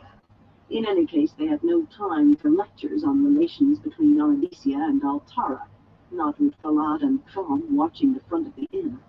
She said as much, adding, What about you, Julian? You consort with low types. The thief-catcher always sought out the cut-purses and burglars and footpads in a town. He claimed they knew more of what was really going on than any official. Are there smugglers we can bribe to sneak us out, or, you know the sort of thing we need, man? I heard little. Thieves keep low in Amnesia, Nynaeve. First offense is branding. Second is loss of your right hand. And third is hanging, whether it's the king's crown or a loaf of bread. There aren't many thieves in a town this size. Not who do it for a living. He was contemptuous of amateur thieves, and for the most part they only wanted to talk about two things: whether the prophet is really coming to Amnesia the way rumor says he is, and whether the town fathers might relent and let that traveling menagerie put on a show. Sienda is too far from the borders for smugglers to... She cut him off with peremptory satisfaction. That is it. The menagerie. They all looked at her as if she'd gone mad. Of course. Much too mildly. We can get Luca to bring the boar horses back and make off while they destroy some more of the town. I don't know what you gave him, Nynaeve, but he threw a rock at us as we were driving off. For once, Nynaeve forgave him his sarcasm, feeble as it was, and his lack of wit to see what she saw. That's as may be, Tom Maryland, but Master Luca wants a patron, and Elaine and I are going to be his patrons. We still have to abandon the coach and team. That's smarty. She could have built a snug house in 2 Rivers for what they had cost, and sneak out that back way. Tossing open the chest with the leaf-shaped hinges, she rooted through clothes and blankets and pots and everything that she had not wanted to leave behind with the wagon full of dyes. She had made sure that the men packed everything except the harness, until she came to the gilded caskets and the purses. Tom, you and Jewelin go out by that back gate and find a wagon and team of some sort. Buy some supplies and meet us on the road back to Luca's camp. Regretfully, she filled Tom's hand with gold, not even bothering to count. There was no telling what things would cost, and she did not want him wasting time bargaining. That is a wonderful idea, Elaine said, grinning. Galad will be looking for 2 women, not a troop of animals and jugglers, and he will never think we would head for Gildan. Nynaeve had not thought of that. She had intended making Luca head straight for Tyr. A menagerie such as he tumblers and jugglers in addition to animals made its way almost anywhere, she was sure. But if Galad did come looking for them, or send someone, it would be to the east, and he might be smart even in a menagerie. Men did show brains sometimes, usually when we least expected it. That was the first thing I thought of, Elaine. She ignored the sudden faint taste in her mouth, the acrid memory of boiled cat fern and powdered maven's leaf. Tom and Jewelin protested, of course. Not the idea as such, but they seemed to think that one of them remaining behind could protect her and Elaine against Galad and any number of white cloaks. They did not seem to realize that if it came to that, Chamlin would do more than the pair of them and 10 more besides. They still seemed troubled, but she managed to walk out with a stern injunction, and don't you dare come back here. If it comes to Chamlin, Elaine quietly said once the door was shut, we will quickly find ourselves facing the whole White Cloak garrison, and probably the others as well. It doesn't make us invincible. All of us are 2 heroes. We will worry about that when it comes, Nynaeve told her. She hoped the men had not thought of that. If they had, likely one of them would lurk about and probably rouse Galad's suspicions if he was not careful. She was ready to accept their help when it was needed. Rhonda Makira had taught her that, though having to be rescued like a kitten down a well still galled. But it would be when she thought it necessary, not they. A quick trip downstairs found Mistress Jarrett. Her lady had changed her mind. She did not think she could face the heat and dust of travel again so quickly. She intended to nap, and did not want to be disturbed until a late supper that she would send down for. Here was the coin for another night's lodging. The innkeeper was very understanding of a noble maiden's delicacy, and how inconstant their desires. Nynaeve thought Mistress Charon would be understanding of anything short of murder, so long as the reckoning was paid. Leaving the plump woman, Nynaeve cornered one of the serving girls for a moment. A few silver pennies changed hands, and the girl darted off in her apron to find two of the deep bonnets that Nynaeve said looked so shady and cool.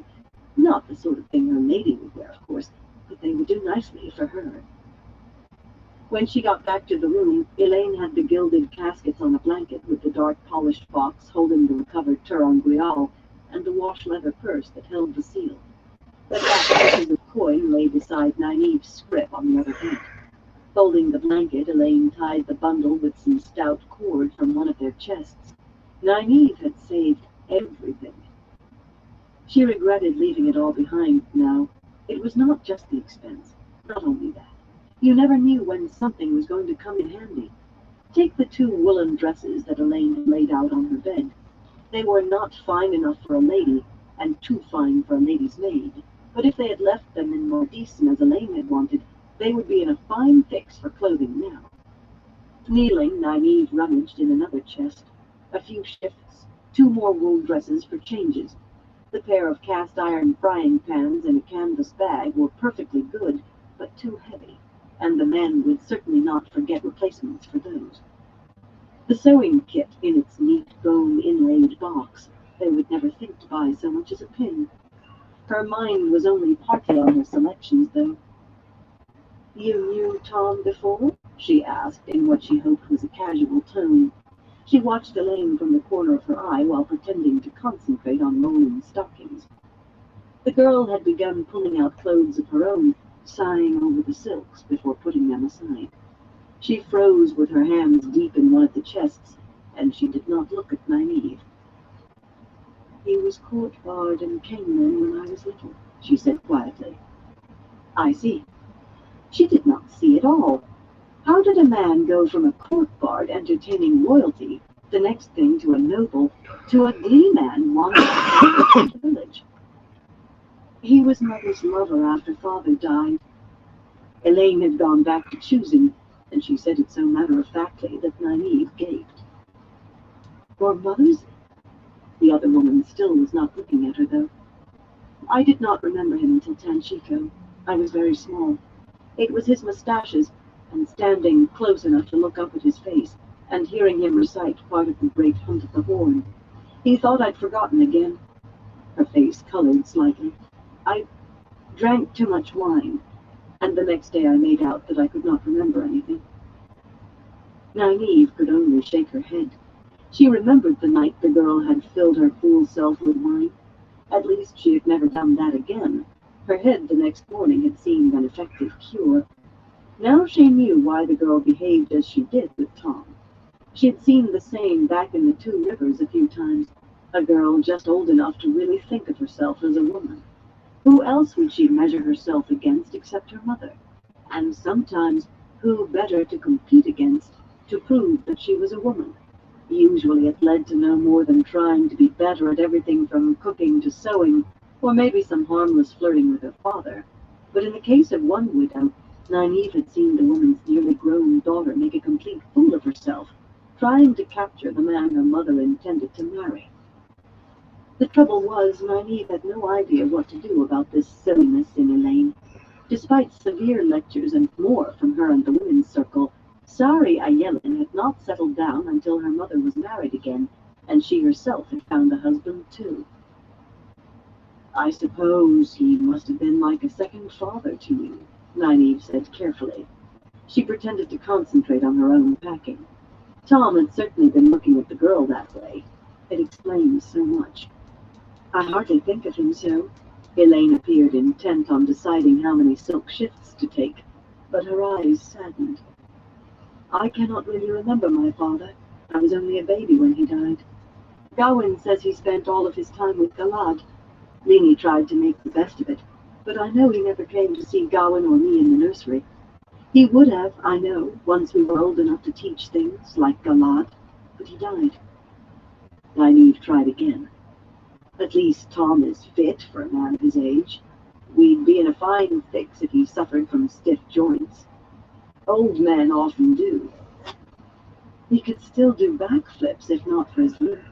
And I don't care if he does limp. He's intelligent and knowledgeable about the world. He is gentle, and yet I feel quite safe with him.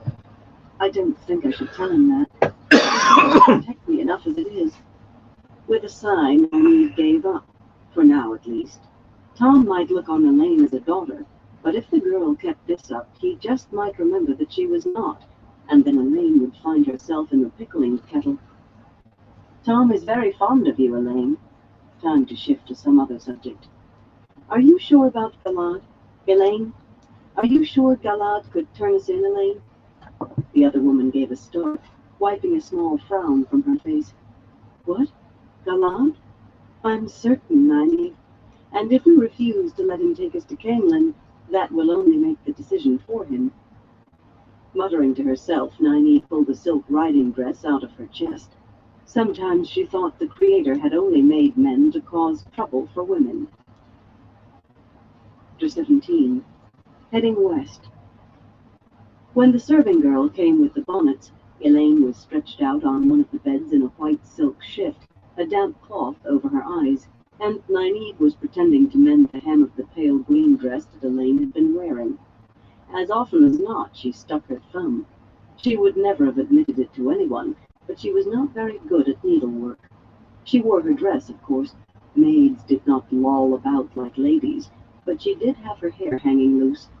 Clearly she had no intention of leaving the room any time soon. She thanked the girl in a whisper so as not to wake her lady, and pressed another silver penny on her, with the repeated injunction that her lady was not to be disturbed on any account. As soon as the door clicked shut, Elaine bounded to her feet and began pulling their bundles out from under the beds. Nynaeve tossed the silk gown down and twisted her arms behind her to undo the buttons. In no time at all they were ready, Nynaeve in green wool, Elaine in blue, with the bundles on their backs. Nynaeve carried the scrip with her herbs and the money, Elaine the blanket-wrapped boxes. The deep curving brims of the bonnets hid their faces so well that Nynaeve thought they could have walked right by Galad without him knowing them, especially with her hair down. He would remember the braid. Mistress Jaron, however, might well stop two strange women coming with fat bundles from upstairs. The back stairs ran down the outside of the inn, narrow stone flights clinging to the wall. Nynaeve felt a moment of sympathy for Tom and Julian hauling the heavy chests up these, but mainly her attention was on the stable yard and the slate-roofed stone stable. A yellow dog lay in the shade beneath the coach, sheltering from the already increasing heat, but all of the grooms were inside. Now and again she could see movement beyond the open stable doors, but no one came out. It was shady in there, too. They trotted quickly across the stable yard to the alley between the stable and a tall stone fence. A full dung cart, swarming with flies and scarcely narrower than the alleyway, was just rumbling by. Nynaeve suspected that the glow of Saidar surrounded her, though she could not see it. She herself was hoping that the dog did not decide to bark, that no one came out of the kitchens or the stable. Using the power was no way to sneak off quietly, and talking their way clear would leave traces for Galad to follow.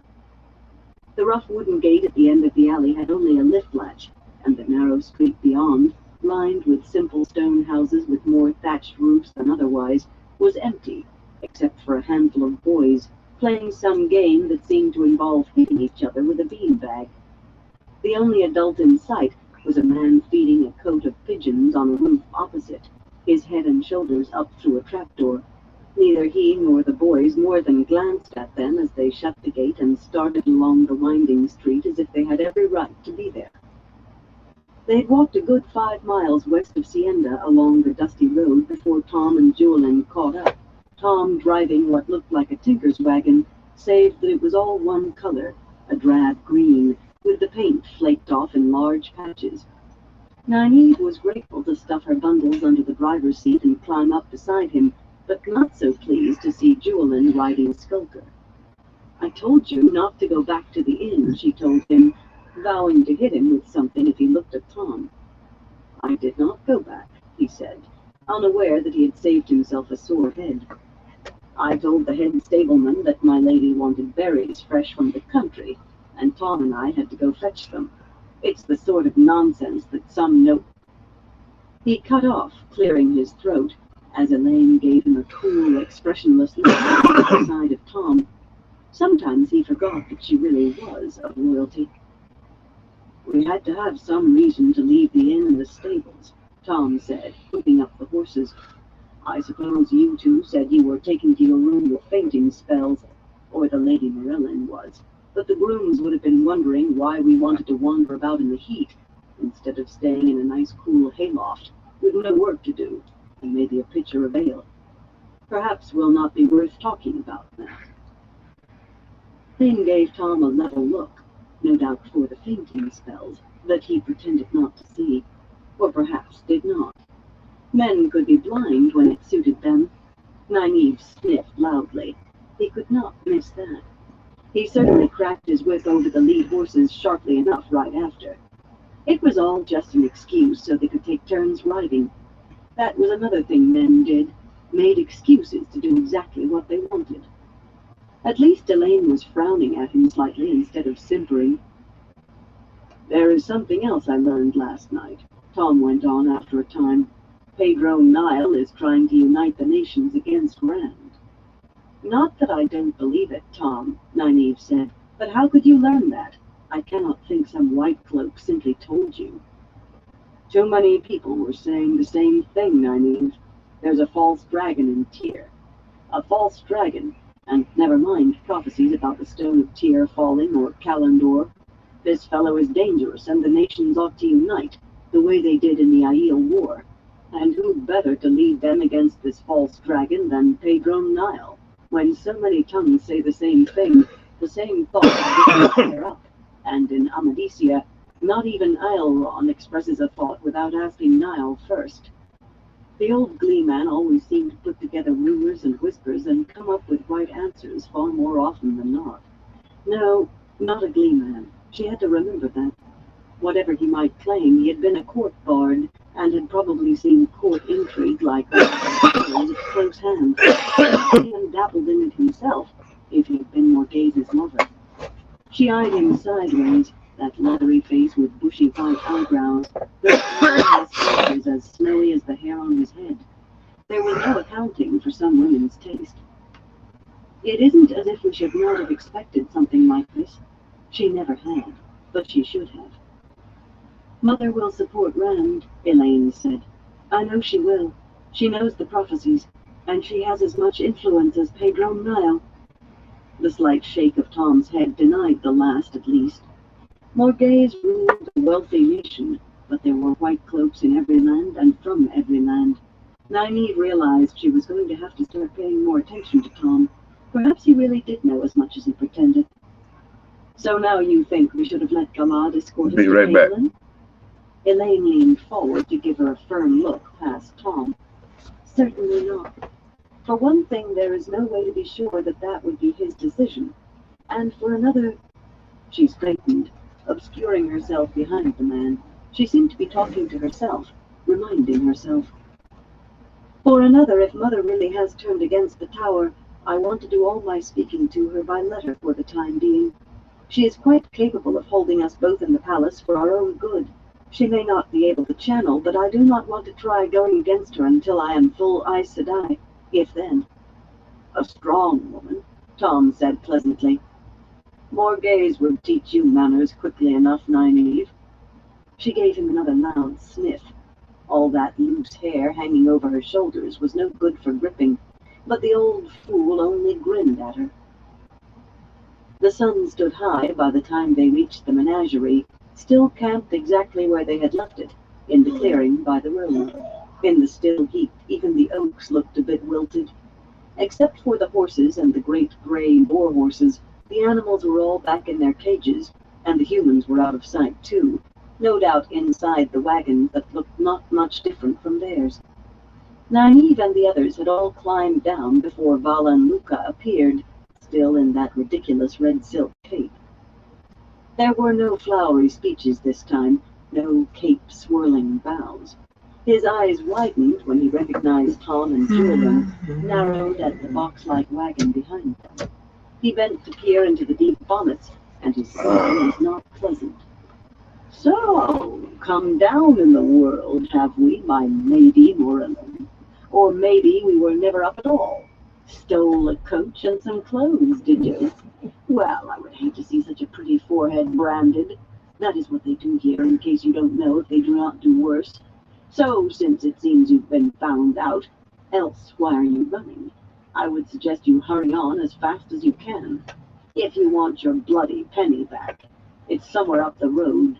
I threw it after you, and it can lie there till Carmen guides while I care. You wanted a patron, Nynaeve said, as he was turning away. We can be your patrons. You? He sneered, but he stopped. Even if a few coins stolen from some lord's purse would help, I will not accept stolen. We will pay your expenses, Master Luca, Elaine broke in, with that coolly arrogant tone of hers. And 100 gold marks besides if we can travel with you to Gildan, and if you agree not to stop until you reach the border. Luca stared at her, running his tongue over his teeth. Nynaeve groaned softly. 100 marks, and gold! 100 silver would cover his expenses easily to Gildan and further, whatever those so-called boar horses ate. You stole that much? Luca said cautiously. Who is after you? I won't risk white cloaks, or the army. They'll throw us all into prison and probably kill the animals. My brother, Elaine replied, before Nynaeve could angrily deny that they had stolen anything. It seems that a marriage has been arranged while I was away, and my brother was sent to find me. I have no intention of returning to Cairn to marry a man a head shorter, 3 times fatter, and twice my age. Her cheeks colored in only a fair imitation of anger. Her throat clearing did it better. My father has dreams of claiming the Sun Throne if he can gain enough support. My dreams concern a red-haired Andor man, whom I shall wed, whatever my father says. And that, Master Luca, is as much as you need know of me and more. Maybe you are who you say you are, Luca said slowly, and maybe you are not. Show me some of this money you claim you'll give me. Promises buy small cups of wine. Angrily, Nynaeve fumbled in her scrip for the fattest purse and shook it at him, then stuffed it out of sight when he reached for it. You'll get what you need as you need it, and the 100 marks after we reach Gildan. 100 marks gold. They would have to find a banker and use those letters of rights if Elaine kept on like this. Luca gave a sour grunt. Whether you stole that or not, you are still running from somebody. I won't risk my show for you, whether it's the army or some Cairn lord who might come looking. The lord might be worse if he thinks I have stolen his sister. You will have to blend in. That unpleasant smile came on his face again. He was not going to forget that silver penny. Everyone who travels with me works at something, and you must as well if you mean not to stand out. If the others know you are paying your way, they will talk, and you would not want that. Cleaning the cages will do. The horse handlers are always complaining about having to do that. I'll even find that penny and give it back to you for pay. Never let it be said Valen Luca is not generous. Nynaeve was about to say in no uncertain terms that they would not pay his way to Gildan and work, too, when Tom laid a hand on her arm. Wordlessly he bent to scuffle up pebbles from the ground and began juggling them, 6 in a circle. I have jugglers, Luca said. The 6 became 8, then 10, a dozen. You are not bad. The circle became 2, intertwining. Luca rubbed at his chin. Maybe I can find a use for you. I can also eat fire, Tom said, letting the stones fall. Perform with knives. He fanned his empty hands, then seemingly pulled a pebble from Luca's ear, and do a few other things. Luca suppressed his quick grin. That does for you, but what about the rest? He was angry with himself for showing any enthusiasm or approval. What is that? Elaine asked, pointing. The 2 tall poles Nynaeve had seen being erected now each had ropes to stay it, and a flat platform at its top, with a rope stretched taut over the 30 paces between. A rope ladder hung from each platform. That is Cedrin's apparatus, Luca replied, then shook his head. Cedrin the High Walker, dazzling with feet, 10 paces up on a thin rope. The fool. I can walk on it, Elaine told him. Tom reached for her arm as she took off her bonnet and started forward, but he subsided at a small shake of her head and a smile. Luca barred her way, though. Listen, Morellin, or whatever your name is, your forehead may be too pretty to brand, but your neck is far too pretty to snap. Cedrin knew what he was doing, and we finished burying him not more than an hour ago. That's why everyone is in their wagons. Of course, he drank too much last night, after we were chased out of Sienda, but I've seen him high-walk with a belly full of brandy. I will tell you what. You do not have to clean cages. You move in and tell everyone you're my lady. Just a tale, of course. His sly smile said he hoped for more than that. Elaine's smile in return frost on him. I do thank you for the offer, Master. Kindly step aside. He had to, or else have her walk over him. Jewelin crumpled that cylindrical hat in his hands, then crammed it back onto his head as she began climbing one of the rope ladders, having a little difficulty with her skirts. Nynaeve knew what the girl was doing. The men should have, and perhaps Tom did at least, but he still looked ready to rush over to catch her if she fell. Luca moved nearer, as though the same thought was in his head. For a moment, Elaine stood on the platform, smoothing her dress. The platform looked much smaller and higher with her on it. Then, delicately holding her skirts up as if to keep them out of mud, she stepped out onto the narrow road. She might as well have been walking across a street. In a way, Nynaeve knew she was. She could not see the glow of Saidar, but she knew that Elaine had woven a path between the two platforms, of air, no doubt, turned hard as stone. Abruptly, Elaine put her hands down and turned 2 cartwheels, raven black hair flailing, silk-stockinged legs flashing in the sun. For the merest instant, as she righted herself, her skirts seemed to brush a flat surface before she snatched them up again. 2 more steps took her to the far platform. Master Cedrin do that, Master Luca? He did somersaults, he shouted back. In a mutter, he added, but he did not have legs like that. A lady. Ha! I'm not the only one with this skill, Elaine called. Jewelin and... Nynaeve gave a fierce shake of her head. Channeling or no channeling, her stomach would enjoy that high rope as much as it did a storm at sea. And I have done this many times. Come on, Jewelin, show him. The thief-catcher looked as if he would rather clean the cages with his bare hands. The lions' cages, with the lions inside. He closed his eyes, mouth moving in a silent prayer, and went up the rope ladder in the manner of a man mounting the scaffold. At the top, he stared from Elaine to the rope with a fearful concentration. Abruptly, he stepped out, walking rapidly, arms stretched out to either side, eyes fixed on Elaine and mouth moving in prayer. She climbed partway down the ladder to make room for him on the platform, then had to help him find the rungs with his feet and guide him down. Tom grinned at her proudly as she came back and took her bonnet from Nynaeve. Jewelin looked as if he had been soaked in hot water and wrung out.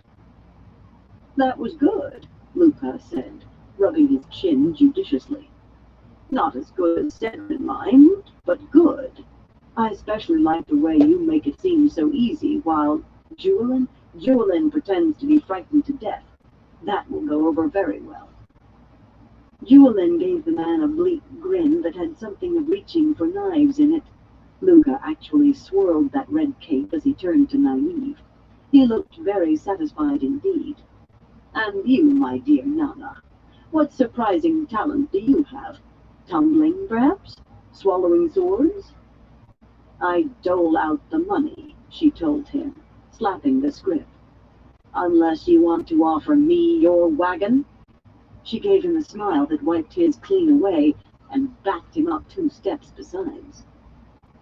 The shouting had roused people from the wagons, and everyone gathered around while Luca introduced the troop's new performers. He was rather vague about Nynaeve, merely calling what she did startling. She needed to have a talk with him. The horse handlers, as Luca called the men who had no performing talent, were a scruffy, surly lot in general, perhaps because they were paid less. There were not very many of them compared to the number of wagons. In fact, it turned out that everyone helped with the work, including driving the wagons. There was not much money in a traveling menagerie, even one like this. The others were a mixed lot. Petra, the strong man, was the biggest man Nynaeve had ever seen. Not tall, but wide. His leather vest showed arms the size of tree trunks. He was married to Clarine, the plump, brown-cheeked woman who trained dogs. Oh yeah, Christopher. Beside him. Lattelle, who performed with the bears, was a stern-faced, dark-eyed woman with short black hair and the beginnings of a sneer permanently on her lips. Aludra, the slender woman who was supposed to be an illuminator, might even have been one. She did not wear her dark hair in Tarabana braids, not surprising given the feelings in Amadisia, but she had the proper accents, and who could say what had happened to the Guild of Illuminators? Their Oh, I chapter will. in Tanchico had certainly closed the doors. The acrobats, on the other hand, claimed to be brothers named Chavana, but though they were all short, compact men, they ranged in coloring from green-eyed Terik, his high cheekbones and hooked nose proclaiming Saldean blood, to Barrett, who was darker than Julian and had sea-folk tattoos on his hands, though he wore no earrings or nose rings. All but Lattelle greeted the newcomers warmly. More performers meant more people attracted to the show, and more money. The two jugglers, Barry and Kim, they really were brothers, it turned out, engaged Tom in talk of their trade once they found out that he did not work the same way they did. Drawing more people was one thing, competition another. Yet it was the pale-haired woman who cared for the boar horses who attracted Nynaeve's immediate interest. Sarandon stood stiffly on the fringes and barely spoke. Luca claimed she had come from Shara with the animals, but her soft, slurred manner of speech made Nynaeve's ears go to points. It took a little time to get their wagon in place. Tom and Julian seemed more than pleased to have the horse handlers help with the team, sullenly as it was given, and invitations were given to Nynaeve and Elaine. Petra and Clarine asked them to have tea once they were settled. The Chavanas wanted the two women to have supper with them, and Kin and Barry did too, all of which made Lattelle's sneer become a scowl. Those invitations they declined gracefully, Elaine perhaps a bit more so than Nynaeve. The memory of herself goggling at Galad like a frog-eyed girl was too fresh for her to be more than minimally polite to any man. Luca had his own invitation for Elaine alone, spoken where Nynaeve could not hear. It earned him a slapped face, and Tom ostentatiously flashed knives that seemed to roll across his hands until the man went away growling to himself and rubbing his cheek. Leaving Elaine putting her things away in the wagon, throwing them really, and muttering to herself furiously, Nynaeve went off to where the boar horses were hobbled. The huge gray animal seemed placid enough, but remembering that hole in the stone wall of the King's Lancer, she was not too sure about the leather cords connecting the massive front legs. Sarandon was scratching the big male with her bronze-hooked goad. "What are they called?" Diffidently, Nynaeve patted the male's long nose or snout or whatever it was. Those tusks were as big around as her leg and a good 3 paces longer and only a little larger than the female's at that. The snout snuffled at her skirt, and she stepped back hastily. "Shridit," the pale-haired woman said. "They are Shridit, but Master Luca thought a name more easily said was better." That drawling accent was unmistakable. "Are there many Shridit in Shanshan?" The goat stopped moving for an instant, then resumed scratching. "Shanshan? Where's that?" "The Shridit are from Shara, Arayan. I have never heard of. Perhaps you've seen Shara, Sarandon, but I doubt it. You are Shanshan. Unless I miss my guess, you were part of the invasion on Toman Head, left behind after Falmouth." "There is no doubt," Elaine said, stepping up beside her. "We heard Shanshan accents in Falmouth, Sarandon. We will not hurt you." That was more than Nynaeve was willing to promise. Her memories of the Shanshan were not fond ones, and yet a Shanshan helped you when you needed it. They are not all evil, only most of them. Brandon let out a long sigh and sagged a little. It was as if a tension so old that she was no longer aware of it had gone. Very few people I have met know anything approaching the truth of the return or fauna. I have heard 100 tales, each more fanciful than the last, but never the truth. As well for me. I was left behind, and many of the three did also. These three were all I could gather.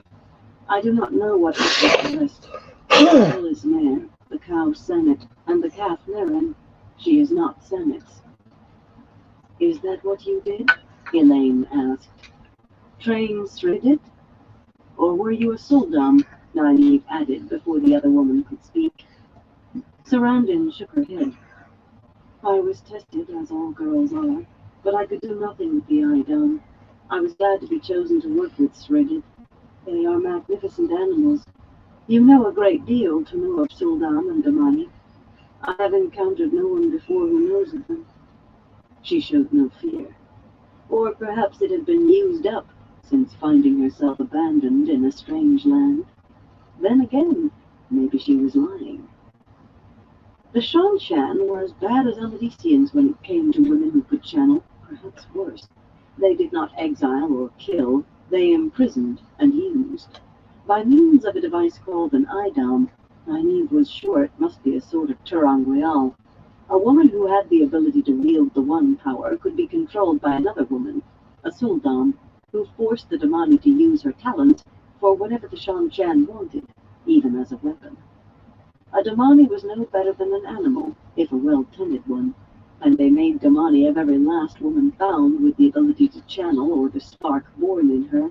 The Shanshan had scoured Toman Head more thoroughly than the tower had ever dreamed of. The mere thought of Idam and Suldam and Damani made Nynaeve's stomach churn. We know a little, she told Sarandon, but we want to know more. The Shanshan were gone, driven away by Rand, but that was not to say they would not return one day. It was a distant danger beside everything else they had to face, yet just because you had a thorn in your foot did not mean that a briar scratch on your arm would not fester eventually. You would do well to answer our questions truthfully. There would be time on the journey north. I promise that nothing will happen to you, Elaine added. I will protect you, if need be. The pale-haired woman's eyes shifted from one of them to the other, and suddenly, to Nynaeve's amazement, she prostrated herself on the ground in front of the name. You are a high lady of this land, just as you told Luca. I did not realize. Forgive me, high lady. I submit myself to you. And she kissed the ground in front of Elaine's feet. Elaine's eyes looked ready to leap out of her face. Nynaeve was sure she was no better. Get up, she hissed, looking around frantically to see if anyone was watching. Luca was, curse him, and Latrell, still wearing that scowl, but there was nothing to be done.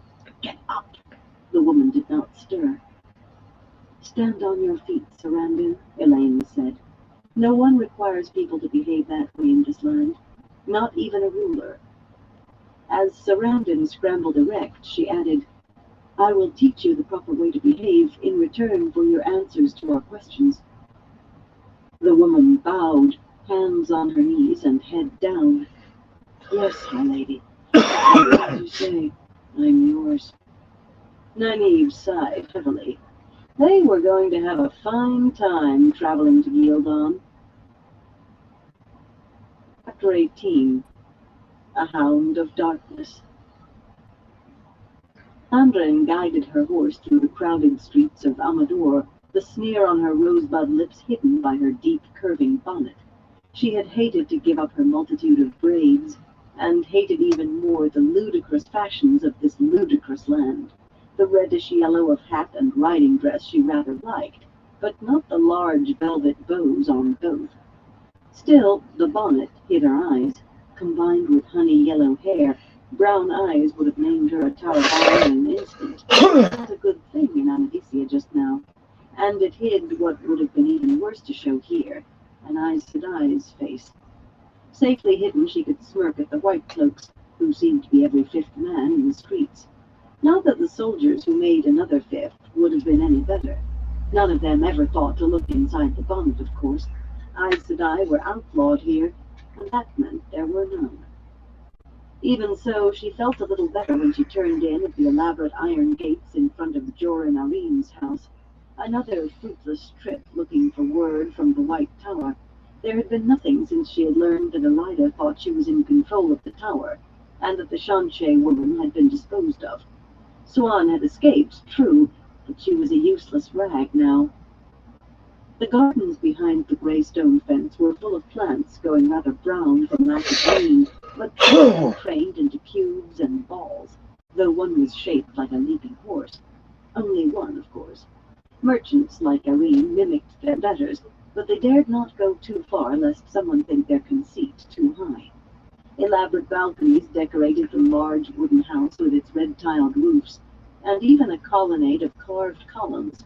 But unlike the lord's dwelling it was meant to copy, it stood on a stone foundation no more than 10 feet tall. A childish pretense at a noble's manner.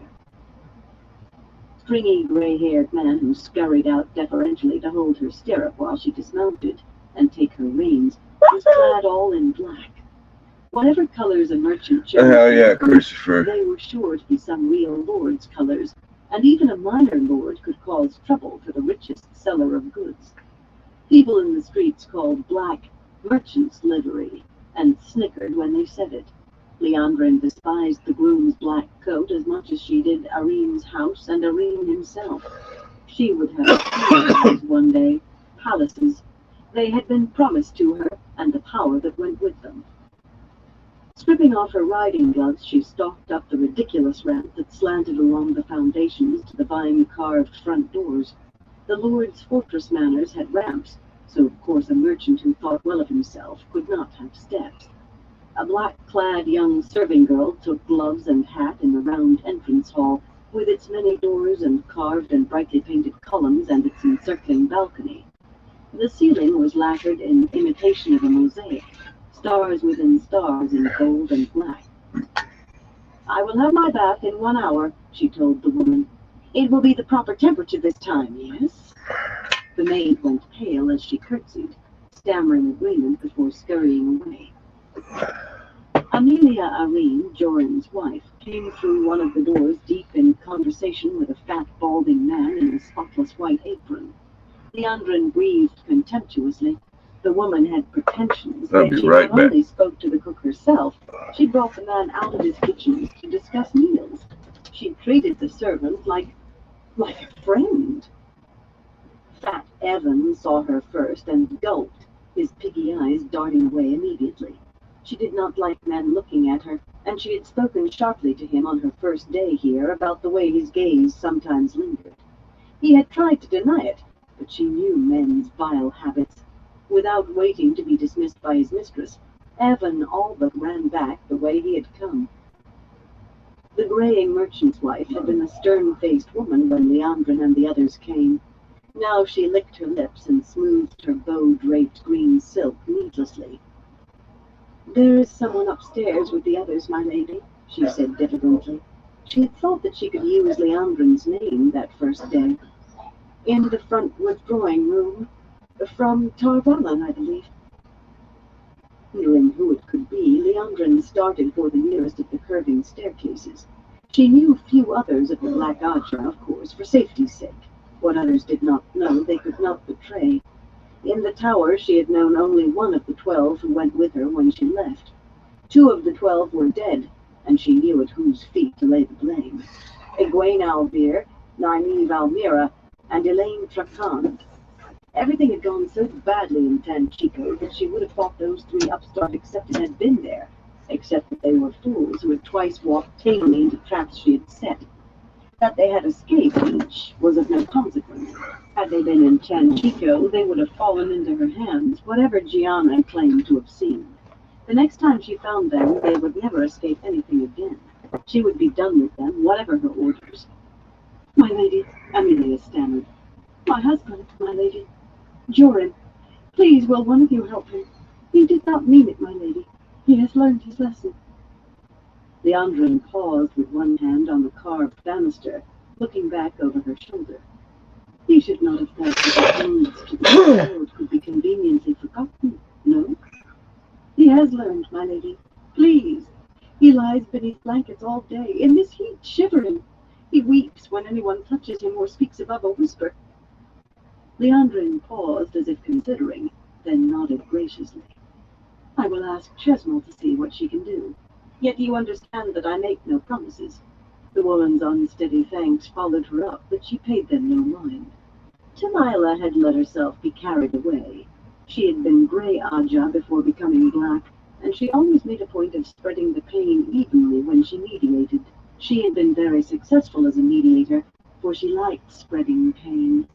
Chesmal said he might be able to do small tasks in a few months, so long as they were not too hard, and no one raised a voice. She had been one of the best healers in generations among the Yellow, so she should know. The front withdrawing room startled her when she went in. 9 of the 10 black sisters who had come with her stood around the room against the carved and painted paneling, though there were plenty of silk-cushioned chairs on the gold-fringed carpet.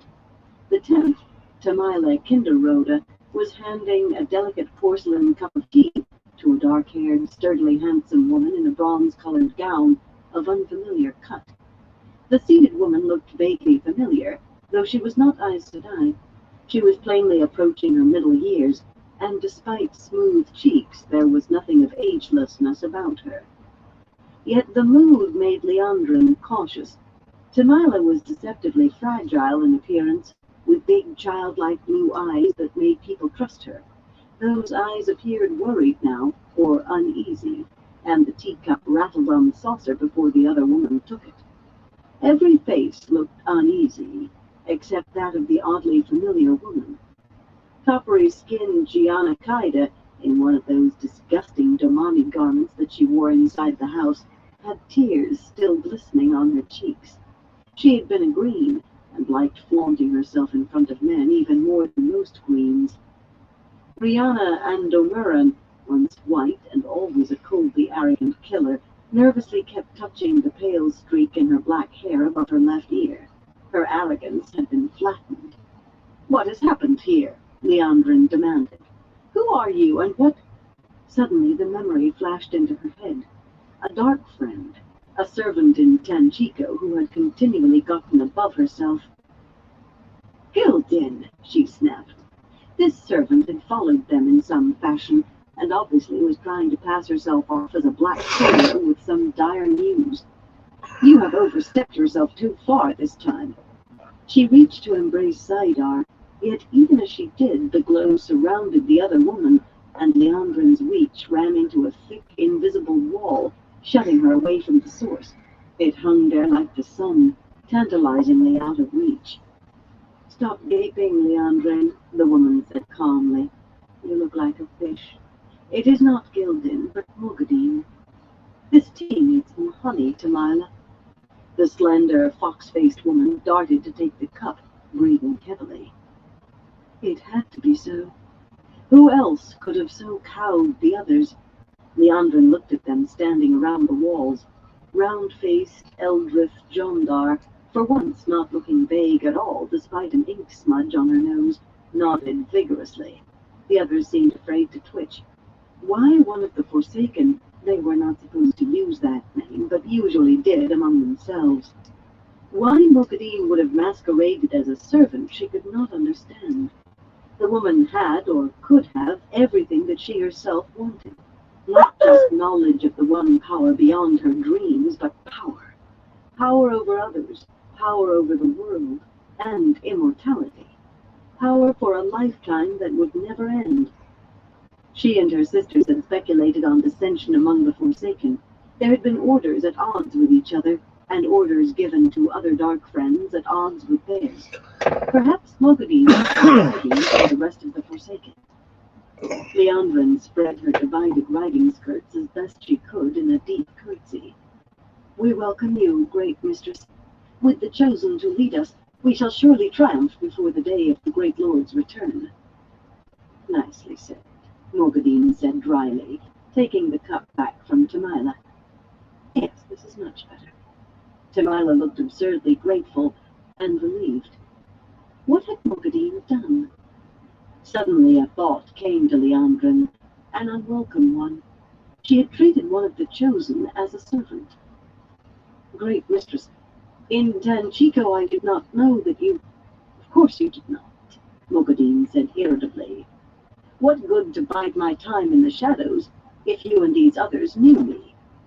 Abruptly a small smile appeared on her lips. It touched nothing else. Are you worried about those times you sent Gildan to the cook to be beaten? Sweat beaded suddenly on Leandrin's face. Do you truly believe I would allow such a thing? The man no doubt reported to you, but he remembered what I wanted him to remember. He actually felt sorry for Gildan, so cruelly treated by her mistress. That seemed to amuse her greatly. He gave me some of the desserts that he made for you. It would not displease me if he still lives. Leandrin drew a relieved breath. She would not die. Great mistress, there is no need to shield me. I also served the great lord. I swore my oaths as a dark friend before ever I went to the White Tower. I sought the Black Adja from the day that I knew that I could channel. So you will be the only one in this ill-ordered pack who does not need to learn who her mistress is? Mogadine quirked an eyebrow. I would not have thought it of you. The glow around her vanished. I have tasks for you. For all of you. Whatever you have been doing, you will forget. You are an inept lot, as you proved in Tanchico. With my hand on the dog whip, perhaps you will hunt more successfully. Await orders from the tower, great mistress, Leandrin said. Inept? They had almost found what they were hunting for in Tanchico when the city exploded in riots. They had barely escaped destruction at the hands of Aes Sedai, who had somehow wandered into the middle of their plan. Had Mogadine revealed herself, or even taken part on their behalf, they would have triumphed. If their failure was anyone's fault, it was Mogadine's herself. Leandrin reached toward the true source, not to embrace it, but to be certain that the shield had not merely been tied off. It was gone. We have been given great responsibilities, great works to prove, and surely we will be commanded to continue. Mogadine cut her off sharply. You serve whichever of the chosen chooses to snap you up. Whoever sends you orders from the White Tower, she takes her own from one of us now, and very likely grovels on her belly when she does. You will serve me, Leandrin. Be sure of it. Mogadine did not know who headed the Black Adja. It was a revelation. Mogadine did not know everything. Leandrin had always imagined the Forsaken as close to omnipotent, something far beyond ordinary mortals. Perhaps the woman truly was in flight from the other Forsaken. To hand her over to them would surely earn her a high place. She might even become one of them. She had a trick, learned in childhood, and she could touch the source. Great mistress, we serve the great lord as you do. We also were promised eternal life and power when the great lord... Do you think that you are my equal, little sister? Mogadine grimaced in disgust. Did you stand in the pit of doom to dedicate your soul to the great lord? Did you taste the sweetness of victory at Paradise, or the bitter ashes at the Aesar Dawn? You are a barely trained puppy, not the pack mistress, and you will go where I point until I see fit to give you a better place. These others thought themselves more than they are, too. Do you wish to try your strength against me? Of course not, great mistress. Not when she was forewarned and ready. You will do so sooner or later, and I prefer to put it out of the way now in the beginning. Why do you think your companions look so cheerful? I have taught each of them the same lesson already today. I will not wonder when you must be taught too. I will be done with it now. Try. Licking her lips fearfully, Leandrin looked around at the women standing rigidly against the walls. Only Asmi Zaramine so much as blinked. She shook her head ever so slightly. Asmi's tilted eyes, high cheekbones, and strong nose marked her Saldaean, and she had all the wanted Saldaean boldness. Be right back. Counseled against. If her dark eyes held a tinge of fear, Then it was surely best to grovel, however much was needed to make Mogadine relent. And yet, there was her trick. She went to her knees, head low, looking up at the Forsaken with a fear that was only partly feigned. Mogadine lounged in her chair, sipping the tea. Great mistress, I beg you to forgive me if I have presumed. I know that I am but a worm beneath your foot. I beg, as one who would be your faithful hound, for your mercy on this wretched dog. Mogadine's eyes dropped to her cup, and in a flash, while the words still tumbled from her mouth, Leandrin embraced the source and channeled, seeking the crack that must be in the Forsaken's confidence, the crack that was in everyone's facade of strength. Even as she lashed out, the light of Saidar surrounded the other woman, and pain enveloped Leandrin. She crumpled to the carpet, trying to howl, but agony beyond anything she'd ever known silenced her gaping mouth. Her eyes were going to burst from her head. Her skin was going to peel away in strips. For an eternity she thrashed, and when it vanished as suddenly as it had begun, all she could do was lie there, shuddering and weeping open-mouthed. You begin to see, Mogadine said calmly, handing the empty cup to Tamila with, that was very good, but this time it was stronger. Tamila looked as though she might faint. You are not quick enough, Leandrin, you are not strong enough, and you do not know enough. That pitiful little thing you tried against me. Would you like to see what it is really like? She channeled. Leandrin gazed up at her adoringly. Crawling across the floor, she pushed words through the sobs she still could not stop. Forgive me, great mistress. This magnificent woman, like a star in the heavens, a comet, above all kings and queens in wonder. Forgive, please, she begged, pressing kisses against the hem of Mogadine's skirt as she babbled. Forgive, I am a dog, a worm. It shamed her to her core that she had not learned those things before. They were true. Before this woman, they were all true. Let me serve you, great mistress. Allow me to serve, please, please. I am not Grey Madame, Mogadine said, pushing her away roughly with one velvet-slippered foot. Suddenly the sense of worship was gone. Lying there in a heap, weeping, Leandrin could remember it clearly, though. She stared at the Forsaken in horror. Are you convinced yet, Leandrin? Yes, great mistress, she managed. She was. Convinced that she dared not even think of trying again until she was certain of success. Her trick was only the palest shadow of what Mogadine had done. Could she but learn that? We shall see. I think you may be one of those who needs a second lesson. Pray it is not so, Leandra. I make second lessons exceedingly sharp. Now take your place with the others. You will find that I have taken some of the objects of power that you had in your room, but you may keep the trinkets that remain. Am I not kind? The great mistress is kind, Leandrin agreed, around hiccups and occasional sobs that she could not stifle. Limply she staggered to her feet and went to stand beside Asmi. The wall panel against her back helped to hold her upright. She saw the flows of air being woven, only air, but she still flinched as they bound her mouth shut and stopped sound from her ears. She certainly did not try to resist. She did not even let herself think of Saidar. Who knew what one of the Forsaken could do? Perhaps read her thoughts. That almost made her run. No. If Mogadine knew her thoughts, she would be dead by now, or still screaming on the floor, or kissing Mogadine's feet and begging to serve. Leandrin shivered uncontrollably. If that weave had not bound her mouth, her teeth would have been chattering. Mogadine wove the same around all of them, save Rihanna, whom the Forsaken beckoned with an imperious finger to kneel before her. Then Rihanna left, and Marilyn Gamolfin was unbound and summoned. From where she stood, Leandrin could see their faces, even if their mouths moved soundlessly for her. Plainly, each woman was receiving orders the others knew nothing of. The faces told little, though. Rihanna merely listened, a touch of relief in her eyes, bowed her head in assent, and went. Marilyn looked surprised and then eager, but she had been a brown, and Browns could be enthusiastic over anything that allowed them a chance to unearth some moldy bit of lost knowledge.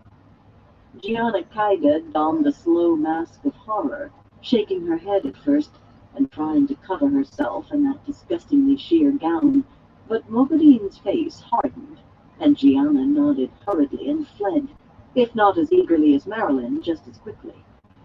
Varilla Naran, lean almost to scrawniness and as fine a manipulator and plotter as there was, and Phalian Boda, long-faced and cold despite her obvious fear, showed as little expression as Rihanna had. Ispan Shafar, like Leandrin from Tarabon, though dark-haired, actually kissed Mogadine's hand before she rose. Then the flows were unwoven around Leandrin. She thought that it was her turn to be sent away on the shadow knew what errand, until she saw the bonds dispelled around the others remaining as well. Mogadine's finger beckoned peremptorily, and Leandrin knelt between Asmi and Chesmal Emery, a tall, handsome woman, dark-haired and dark-eyed. Chesmal, once yellow, could heal or kill with equal ease, but the intensity of her gaze on Mogadine, the way her hands trembled as they clutched her skirts, said she intended only to obey. She would have to go by such signs, Leandrin realized, approaching one of the others with her belief that rewards could be had for handing Mogadine to the rest of the Forsaken might well be disastrous if the one she spoke to had decided that it was in her best interests to be Mogadine's lapdog. She almost whimpered at the thought of a second lesson. "You I keep with me," the Forsaken said, "for the most important task. What the others do may bear sweet fruit, but to me yours will be the most important harvest. A personal harvest." There was a woman named Nynaeve Almira. Leandrin's head came up, and Mogadine's dark eyes sharpened. "You know her?" "I despise her," Leandrin replied truthfully. "She is a filthy wilder who ought never to have been allowed in the tower." She loathed all wilders. Dreaming of being Black Aja, she herself had begun learning to channel a full year before going to the tower, but she was in no way a wilder. "Very good. You five are going to find her for me. I want her alive. Oh yes, I do want her alive." Mogadine's smile made Leandrin shiver. Giving Nynaeve and the other two to her might be entirely suitable. The day before yesterday, she was in a village called Sienda, perhaps 60 miles east of here, with another young woman in whom I may be interested, but they have vanished. You will... Leandrin listened eagerly.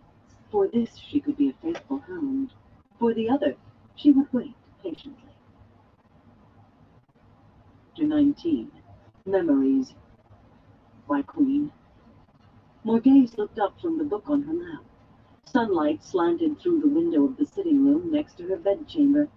The day was already hot, with no breeze, and sweat dampened her face. It would be noon before much longer, and she had not stirred from the room. That was unlike her. She could not remember why she had decided to laze the morning away with a book. She seemed unable to concentrate on reading of late. By the golden clock on the mantel above the marble fireplace, an hour had passed since she last turned a page, and she could not recall its words. It must be the heat. The red-coated young officer of her guards, kneeling with one fist pressed to the red and gold carpet, looked vaguely familiar. Once she had known the name of every guard assigned to the palace. Perhaps it was all the new faces. "Talandor," she said, surprising herself. He was a tall, well-made young man, but she could not tell why she remembered him in particular. Had he brought someone to her once, long ago? Guardsman Lieutenant Martine Talandor glanced at her, startlingly rough-eyed, before putting his gaze back on the carpet. "My Queen, forgive me, but I'm surprised that you remain here, given the morning's news." "What news?" It would be good to learn something besides Altama's gossip of the Tyran court. At times she felt that there was something else she wanted to ask the woman, but all they ever did was gossip, which she could never remember doing before. Gabriel seemed to enjoy listening to them, sitting in that tall chair in front of the fireplace with his ankles crossed, smiling contentedly. Althea had taken to wearing rather daring dresses, or Gaze would have to say something to her. Dimly she seemed to remember thinking that before. Nonsense. If I had, I would have spoken to her already. She shook her head, realizing that she had drifted away from the young officer entirely, that he had begun speaking and stopped when he saw she was not listening.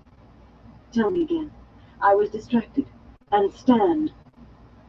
He rose, face angry, eyes burning on her before they dropped again. She looked where he had been staring and blushed.